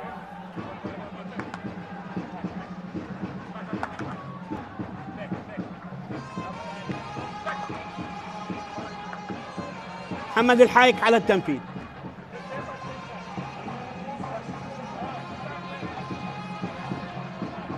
ميرسيك.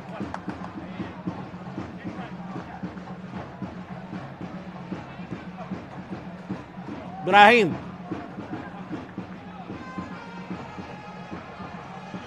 هلو فايق. كرار.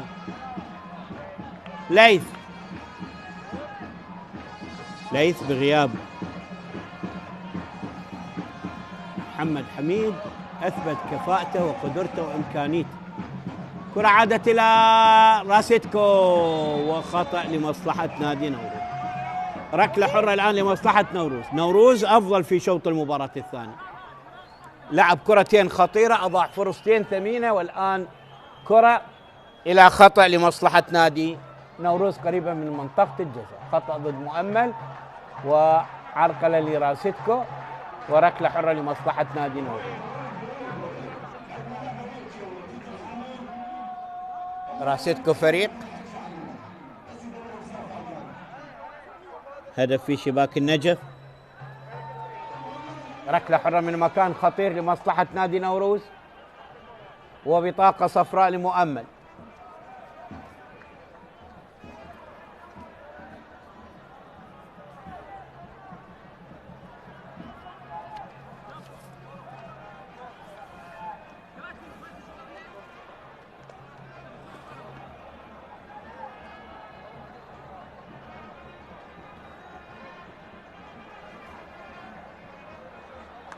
غياب مروان حسين أثر على الفريق، أيضا على الطرف الآخر غياب أيمن حسين إلى تأثير على الفريق.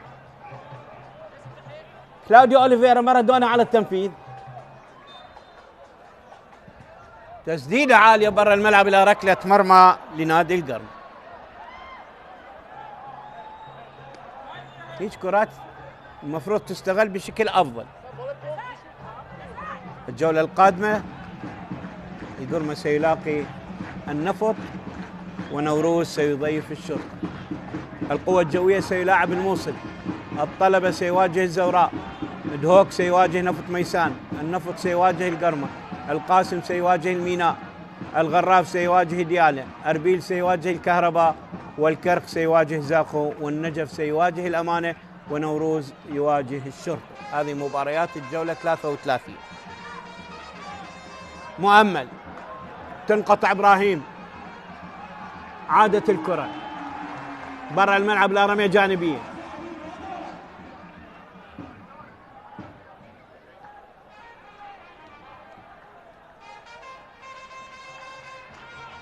راسيتكو، مصطفى راضي،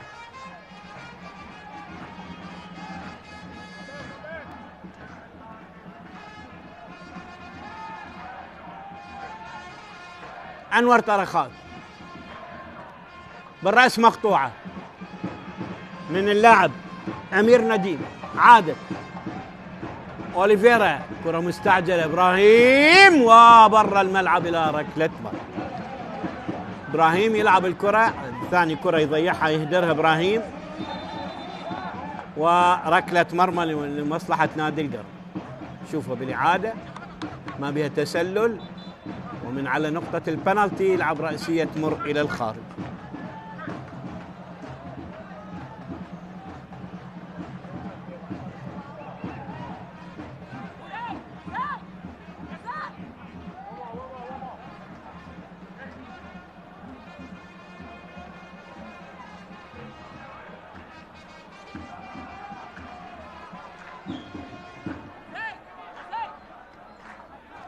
بالسلامة لإبراهيم،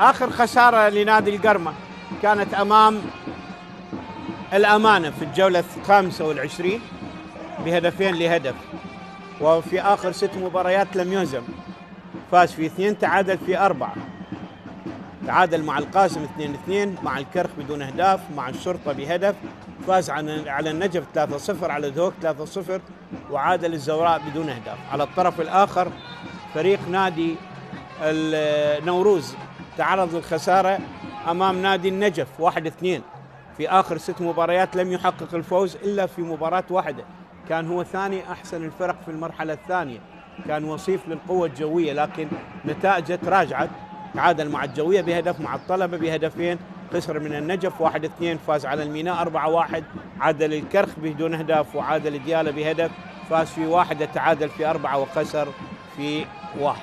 هذه آخر 6 مباريات للفريقين. كرار طويل الكرة بالرأس من ميرسيك، طرخات، أنور من جديد، عمر، تياغو، أموري فيصل، محمد،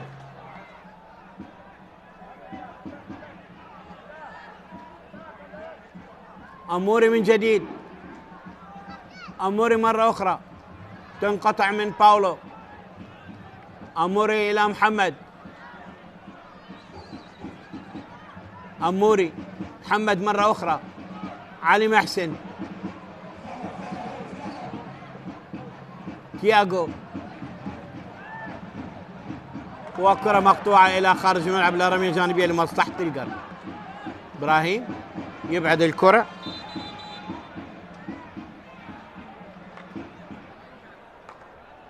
إذن عمر متباس يترك الملعب، يدخل لؤي العاني. أول تغيير في المباراة لفريق نادي القرن، صاحب هدف لقاء الذهاب. لؤي يدخل، طرد أمام القاسم، سجل في شباك. طبعا هو خطأ للحارس علي ياسين، سجل باسم لؤي العاني في شباك دهو. محمد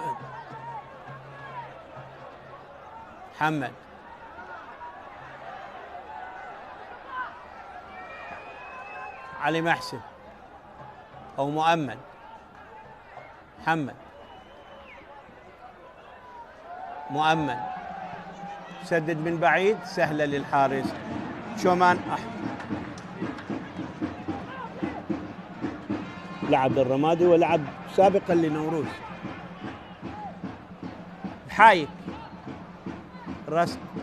راسيتكو، كرة أبعدت. أوليفيرا، كرة إلى خارج الملعب، رمية جانبية لمصلحة نوروز. ما زال يعني شفنا كرات حلوة لنوروز على مرمى القرمة، لكن لم نشاهد أي كرة خطيرة لمصلحة القرمة على مرمى نوروز. محمد الحايك، إبراهيم أو أوليفيرا، شومان اللي مندفع إلى الأمام. أمير،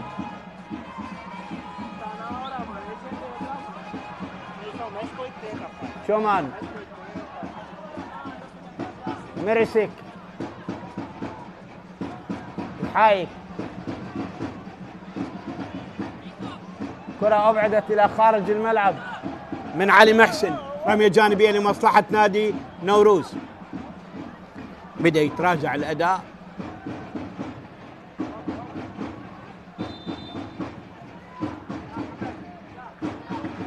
محمد الحايك على التنفيذ، رمية جانبية لمصلحة نادي نوروز.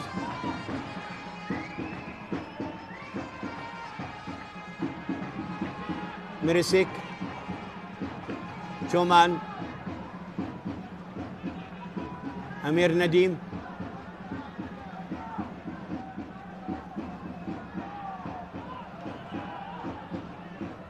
أنور طرخات، ومحمد دلاور إلى الخارج إلى رمية جانبية لمصلحة القرن.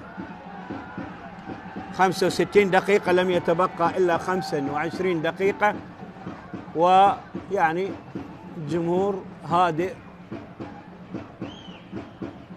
مباراة لم ترتقي لمستوى الطموح. كرار،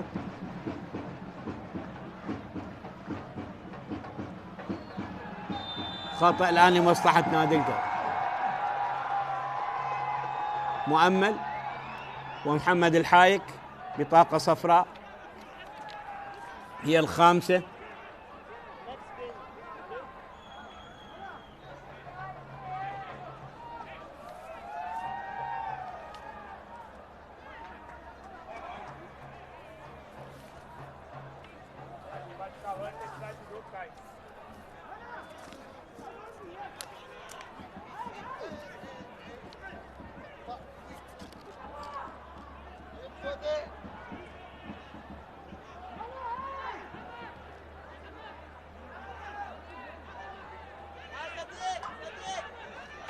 رابع بطاقة صفراء هذا الموسم لمحمد الحايك. عالية الكرة، الرأس تبعد. أوليفيرا، خطأ لمصلحة نادي نوروز، خطأ لمصلحة نادي نوروز.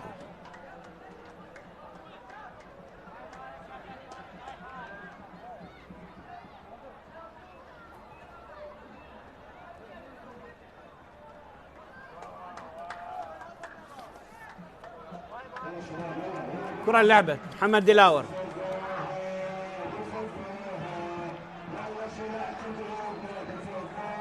أنور طرخات.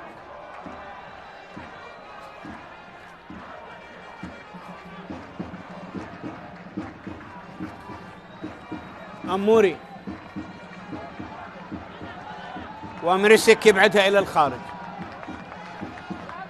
رمية جانبية لمصلحة نادي القرن أو لصالح نوروز.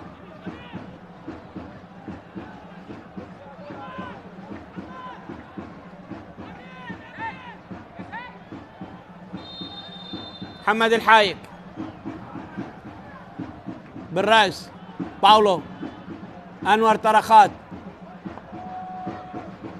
علي محسن أو لاعب محمد. لؤي.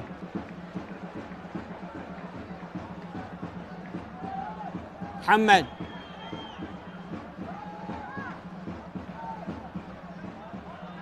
كرار. أموري. عادت إلى كرار. أنور طرخات. محمد. محمد.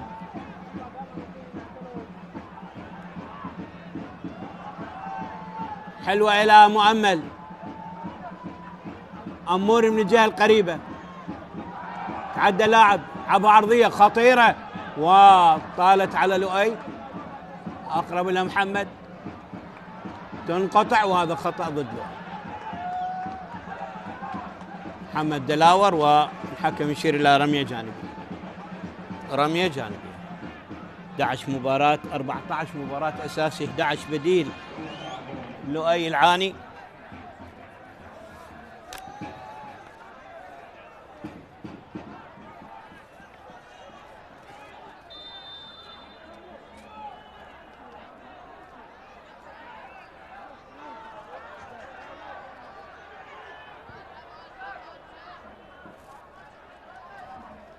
كرة ملعوبة.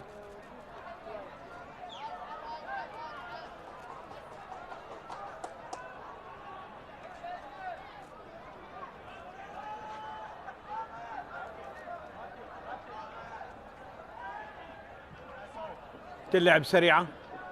محمد الحايك.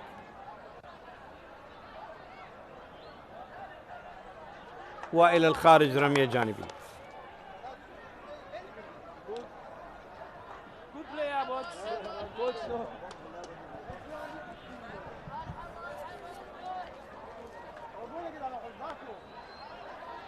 أنور طرخات. محمد.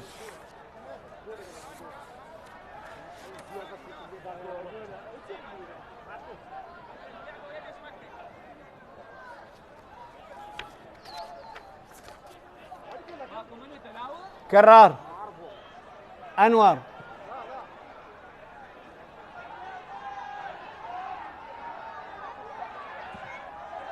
كرة سريعة خطيرة وتسديد. الله. إبراهيم سعادة.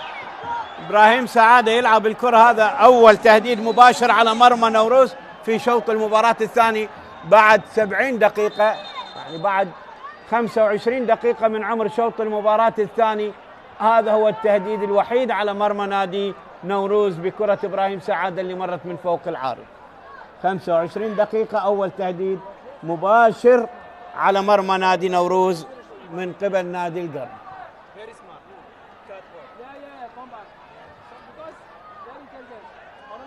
محمد. كرة ملعوبة.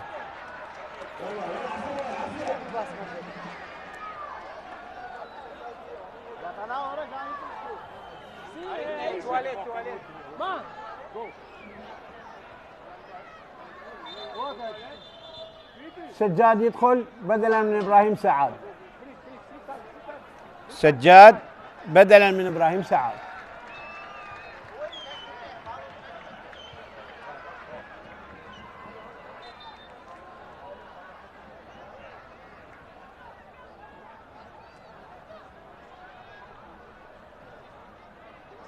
لؤي. كرة خطيرة وتسديدة برا الملعب من أبو فيصل إلى الخارج.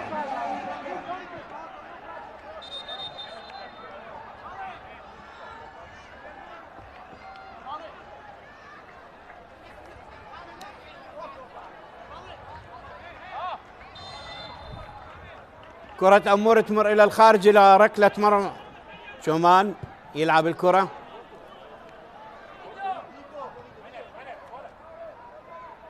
استثناء الهجمتين لفريق نوروز وهجمة لفريق القرمة لم نشهد شيء في شوط المباراة الثاني. مريسك، أمير نديم، تعادل ما زال قائم بدون أهداف. كرة مقطوعة،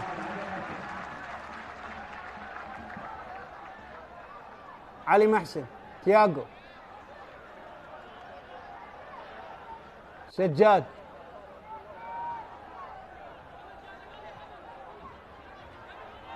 أموري ومؤمل، الكرة مقطوعة إلى ركلة مرمى.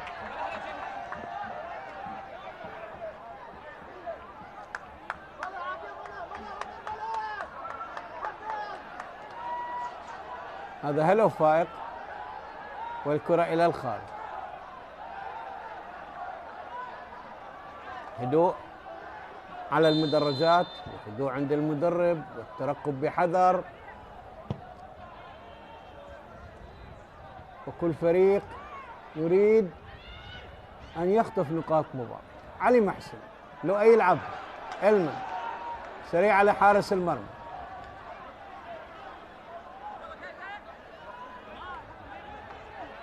شومان، –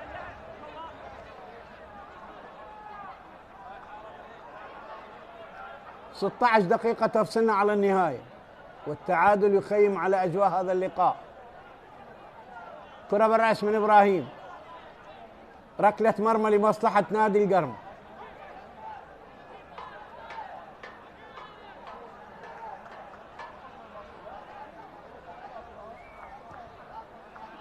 إبراهيم طرخات، محمد، مؤمل، باولو، علي محسن، سجاد، لؤي العالي من الجهة البعيدة، محمد، لؤي مرة أخرى، محمد، سجاد، لؤي، أنور، كرار، أموري، تنقطع من راشدكو، حلوة ملعوبة خطيرة لمصطفى راضي. مصطفى يحاول يسدد، سهلة للحارس ليس ساجد.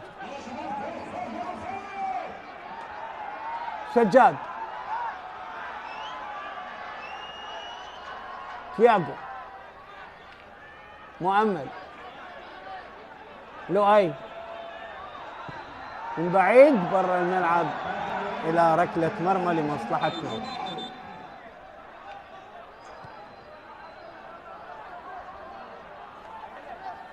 خروج مصطفى راضي ودخول جوزيف نيتو أكارا. هذا اللاعب عنده 7 أهداف في شباك ديالا، 2 الموصل، الجوية، دهوك، الزوراء، نفط ميسان من ركلة جزاء. خروج مصطفى ودخول نيتو أكارا.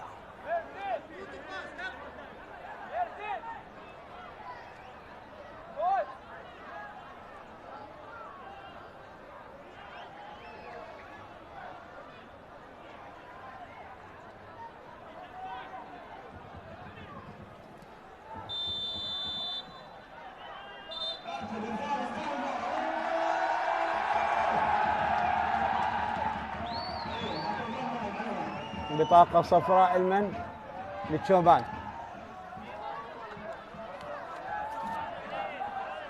سادس بطاقة صفراء في ملعب المباراة. سادس بطاقة صفراء في ملعب المباراة.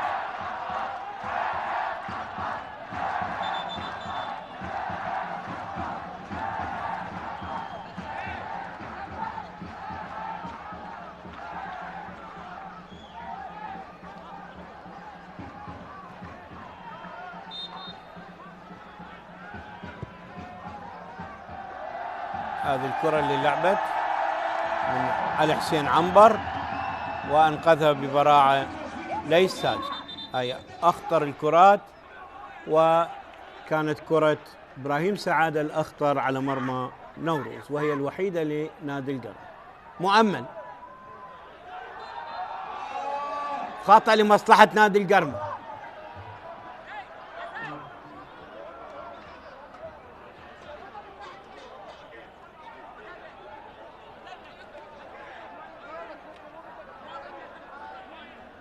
شوفوا بالإعادة، مرسيك عرقلة لمؤمل،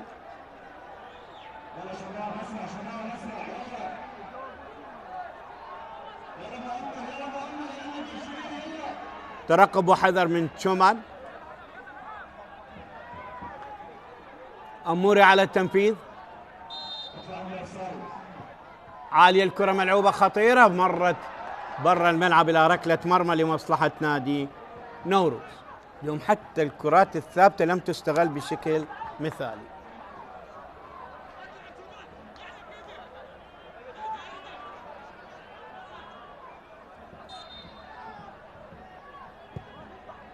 كرة طويلة ملعوبة،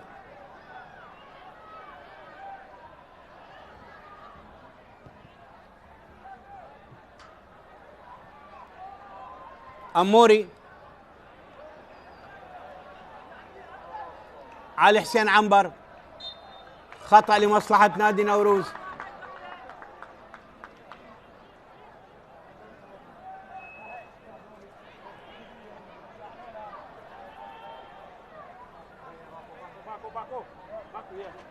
ركلة حرة ملعوبة الكرة، مؤمل،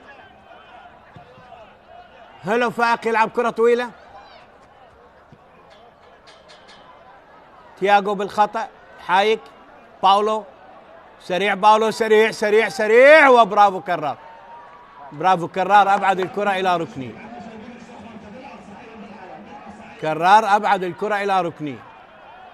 دخلنا الدقيقة 80، 10 دقائق تفصلنا على النهاية. هدوء على المدرجات.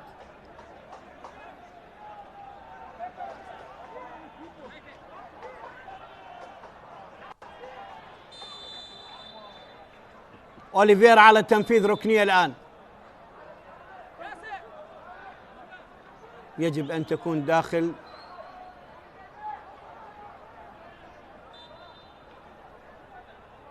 المكان المخصص للكرة. كرة مرت إلى ركلة مرمى لمصلحة نادي القرم. هذا أمير نديم.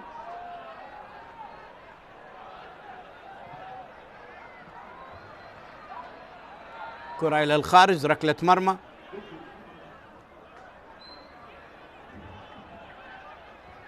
نيتو، أوليفيرا، نيتو خطيرة، وبرافو حارس المرمى مرة أخرى، من المرة الثانية أيضا ينقذها لي ساجد. برافو لي. نيتو مكمن خطورة الفريق، وإلى الخارج إلى ركلة مرمى للقرم.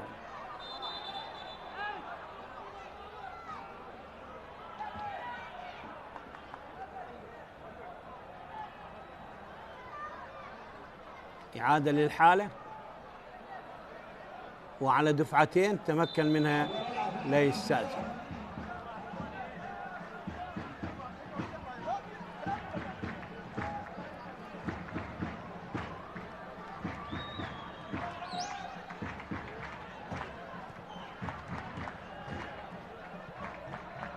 كرة تبعد، محمد، علي محسن، محمد، أموري، أنور طرخات، مؤمل، أو اللاعب محمد كان أنور طرخات، علي محسن، هلو فائق، تياغو، علي محسن بالخطأ، رمية جانبية لمصلحة القرن. علي محسن، كرار عامر،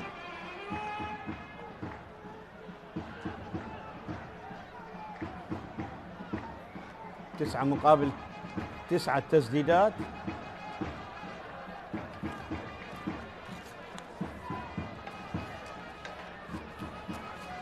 كرات على المرمى 3-3.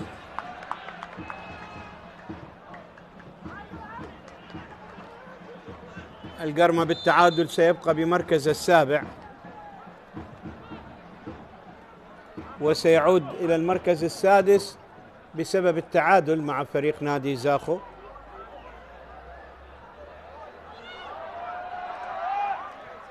كرة عادت، سجاد،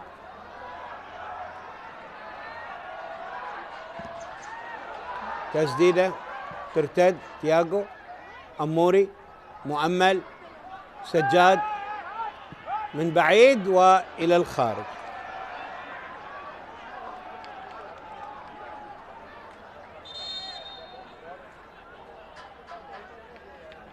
إذن بالتعادل سيعود القرمة إلى المركز السادس بعد تعادله بالنقاط مع زاخو، لكن مباراتيهم انتهت بالتعادل، لكن فارق الأهداف لصالح القرمة.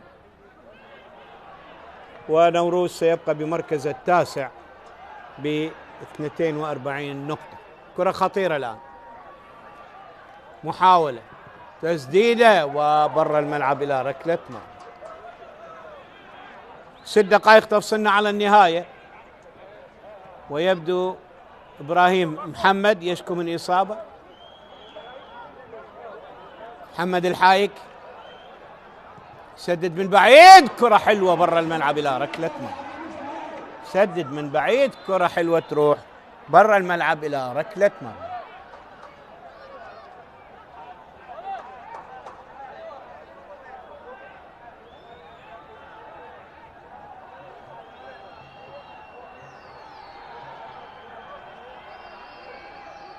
يبدو إبراهيم ما قادر أن يكمل المباراة. بالسلامة إن شاء الله، بالسلامة إن شاء الله.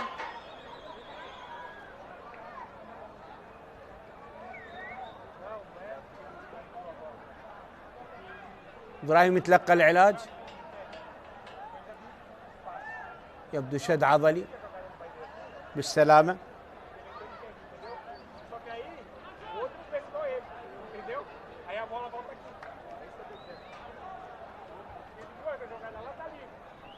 شوف الحالة،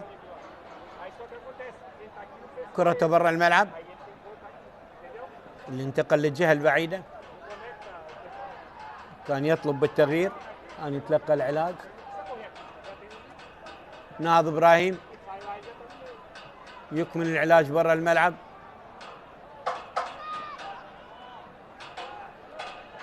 خمس دقائق تفصلنا على الوقت الرسمي. إذن يخرج إبراهيم.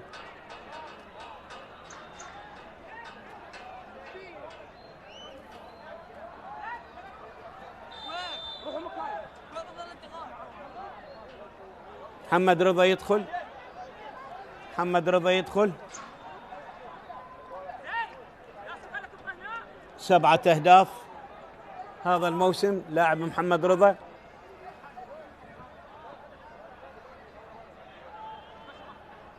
لؤي يلعب الكرة قصيرة، نيتو، أوليفيرا، حلوة إلى نيتو، ضاغط عليه كرار، برافو كرار، بعد الكرة إلى رمية جانبية. أوليفيرا يشكو من إصابة.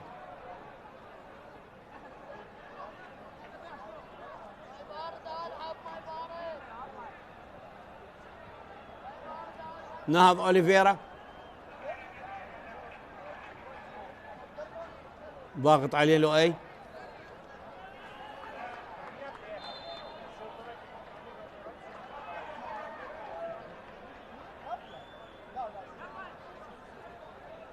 أمير نديم 14 مقابل 7 الأخطاء.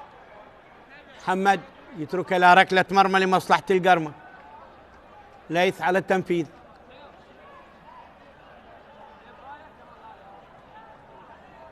كرار طويلة من كرار. مؤمل بالرأس مقطوعة من أمير. مؤمل طالت عليه الكرة. ميرسيك شتت الكرة إلى رمية جانبية لمصلحة نادي القرمة. سريعة علي محسن. أموري. هلو فائق. أنور طرخات. محمد من الجهة البعيدة.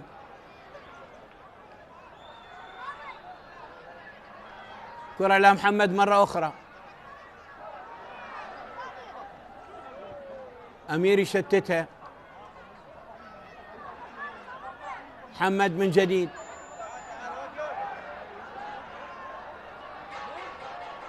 مؤمل وكرة طالت إلى ركلة مرمى لمصلحة نادي نوروز. مباراة رغم مرور 88 دقيقة لم تشهد إلا 4 كرات على المرميين. أداء غير مقنع غير ممتع، وباعتقاد التعادل منصف للفريقين.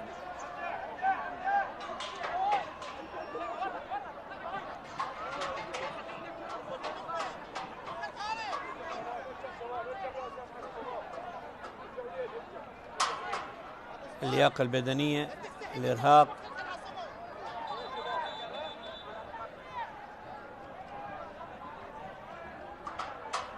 أوليفيرا يشكو من إصابة بالسلامة.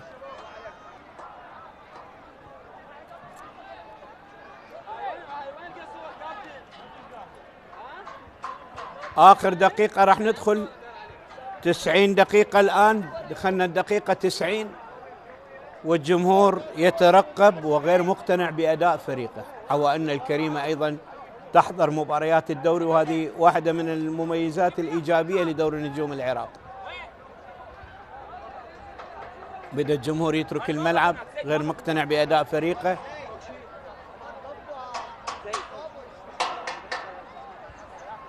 راح نشاهد 5 دقائق على ما أعتقد حسب تقديري، وقت محتسب بدل ضايع لا أقل ولا أكثر، والتقدير لحكم اللقاء. خروج غير حاسم من شومان.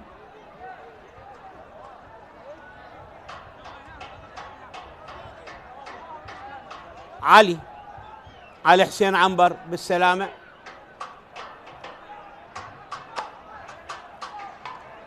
لعب لكربلاء والنجف. نهض بالسلامة إن شاء الله. 90 دقيقة انتهت، لا أقل من 5 وممكن تصير 6، والتقدير لسيد الملعب حكم اللقاء. هذه كرته الجميلة اللي أنقذها الحارس ليث إلى ركنية، أجمل ما في المباراة. وكرة إبراهيم سعادة الأخرى كانت أجمل ما في المباراة بعد هذه الكرة. المباراة لم تشهد إلا 4 كرات. برا الملعب يكمل علاجه.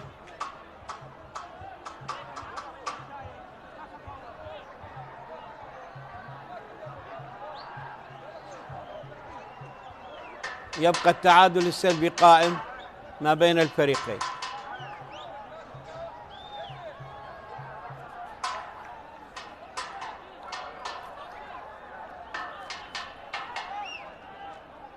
هذا التعادل السلبي رقم 25 في دورينا، والتعادل رقم 77 عامة في دورينا. إذن يخرج علي حسين عنبر و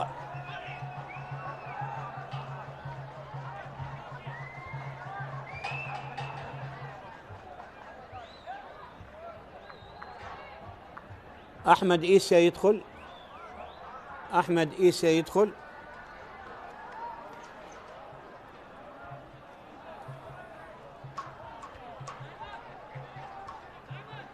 أحمد والي يتحدث مع محمد طارق.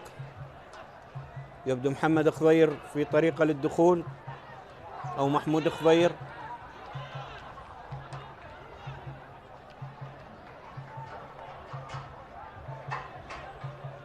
نشوف هناك تغييرات. إذن بطاقة لعلي هي السابعة في المباراة.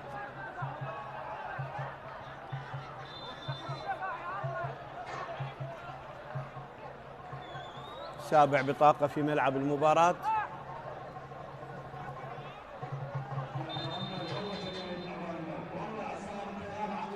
إذن دخول اللاعب شخروم ساميف بالرقم 63 في تشكيلة نادي. خروج مؤمل وتياغو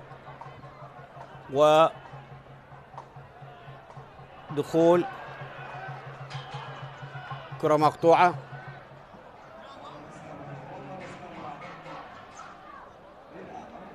سبع دقائق يضيف الحكم. كرة مقطوعة. شوفوا اللاعبين اللي دخلوا. خروج مؤمل وخروج تياغو. هذا أموري سيطر على الكرة.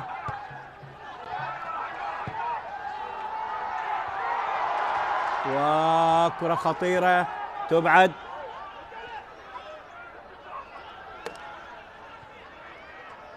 علي مخلد يدخل وتسديدة إلى الخارج.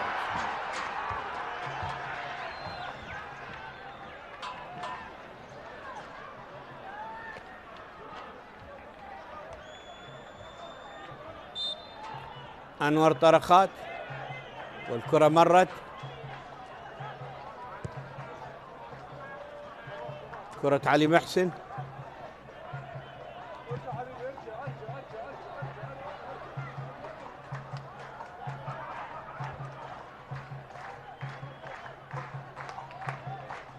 كرة بالمنتصف. أحمد إيسيا. أوليفيرا إلى نيتو. نيتو يحاول داخل منطقة الجزاء.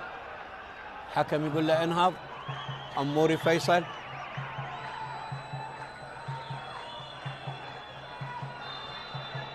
خطأ الآن وبطاقة صفراء للاعب باولو.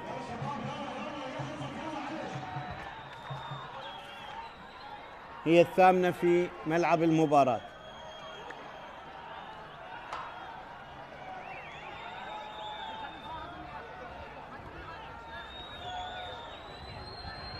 محمد الباقر يدخل أيضا مع مخلد.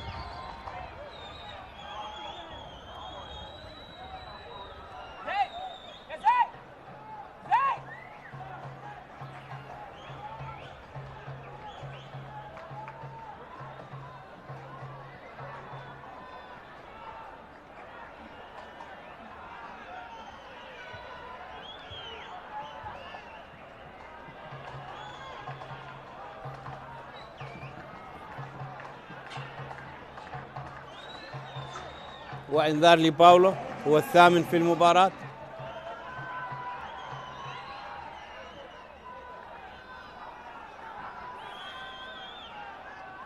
سيون باولو كومولافي.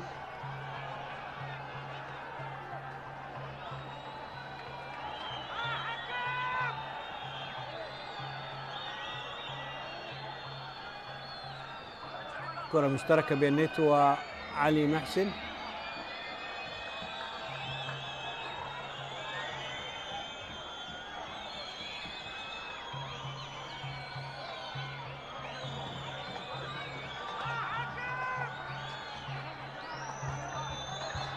يذهب للفيديو. هل هناك شيء يذكر؟ حكم اللقاء يذهب لمشاهدة الحالة بالفيديو. هل هناك ركلة جزاء؟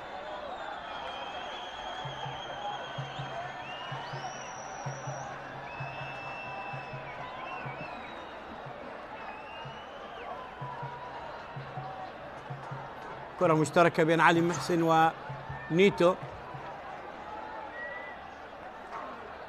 شخصيا ما اعتقد بها شيء. على كل حال القرار لحكم اللقاء، هو صاحب القرار. غرفة الفار اللي موجود بها الثنائي أمجد كامل وجهاد عطية. وحديث مع حكم المباراة والقرار لأصحاب القرار.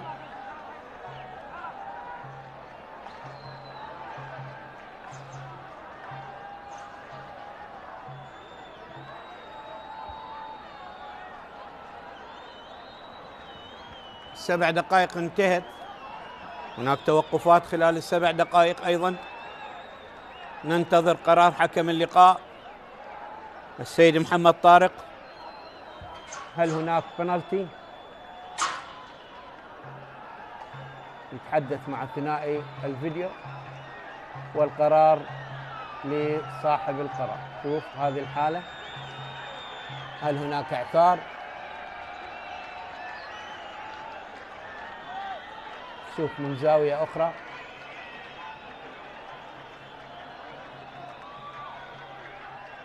إذن القرار لصاحب القرار.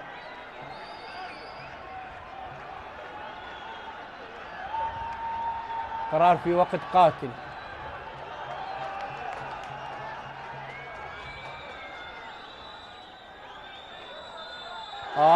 ركلة جزاء، ركلة جزاء بوقت قاتل، ركلة جزاء بوقت قاتل. هذه ال7 لنوروز هذا الموسم.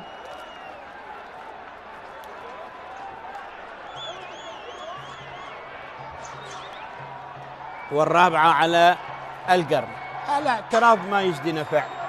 طرد طرد، أسوأ الأدوار الدور السابق ب8 حالات طرد، 8 حالات طرد، وهذا الطرد رقم 104 في دورينا، والطرد الخامس للقرمة هذا الموسم أيضا.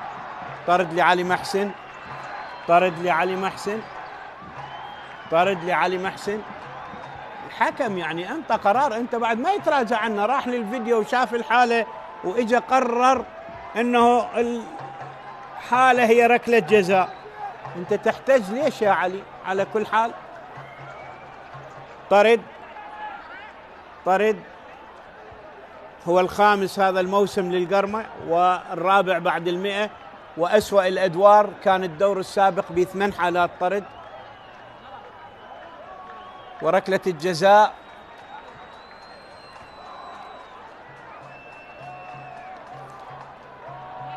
ال7 لفريق نوروز، والرابعة على فريق القرمة. 2 سجلت، 1 أهدرت.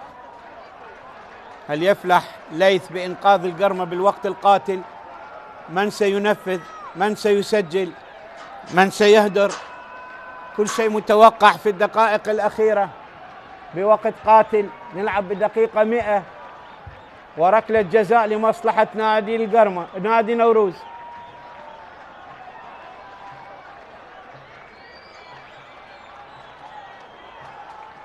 إذن سيون باولو كومولافي على التنفيذ. 3 أهداف لأمانة القاسم ديالا.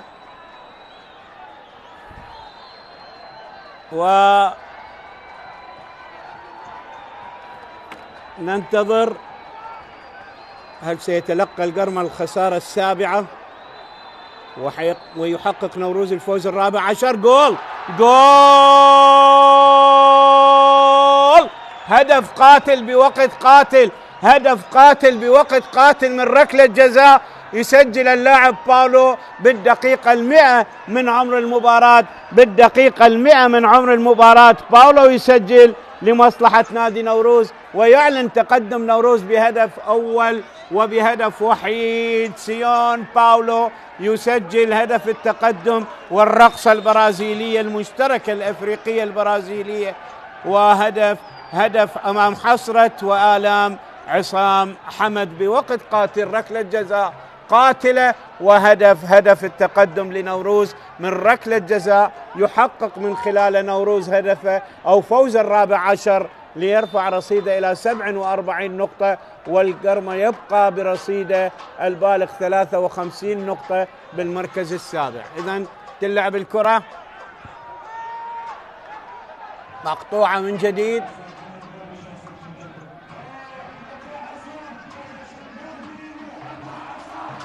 إذن الخسارة السابعة للقرمة هذا الموسم.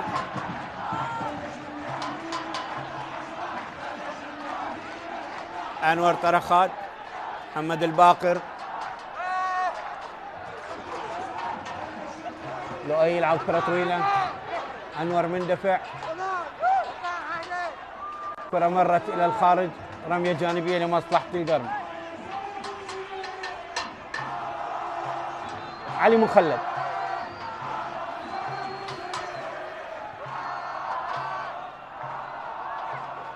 سجاد،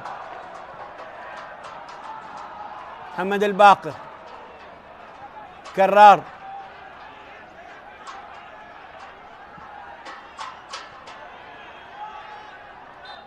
خطأ ضد أنور طرخات. -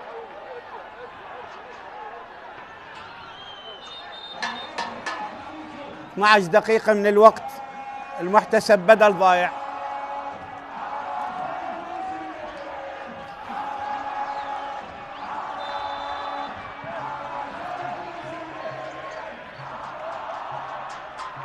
خمسة أندية فقط حافظت على مدربيها: الكرخ، أربيل، النفط، ديالة،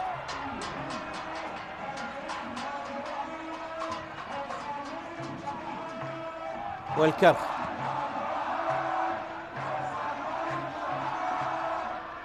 أنور بدأ يلعب ظهير أيمن بخروج 46-54 البوزيشن نسبة الاستحواذ. محاولة الآن، كرة مقطوعة إلى الخارج. هاي كرة القدم ما بها أمان حتى اللحظات الأخيرة. لؤي يستلم الكرة عالية، شومان أقرب للكرة يتمكن منها.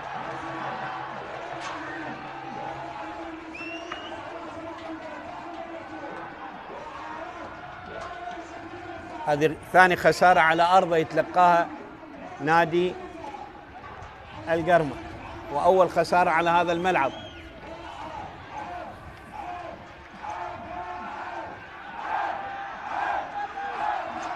أول خسارة على هذا الملعب يتلقاها نادي القرمة، وثاني خسارة على أرضه. نيتو،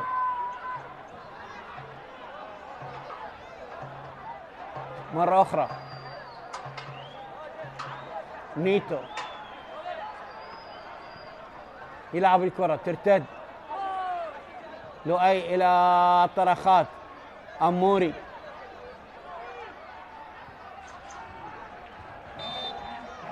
وصافرة الحكم الدولي محمد طارق تعلن نهاية أحداث هذه المواجهة بفوز نادي نوروز بهدف قاتل من ركلة جزاء في الوقت المحتسب بدل ضايع، في الدقيقة 7 من الوقت المحتسب بدل ضايع.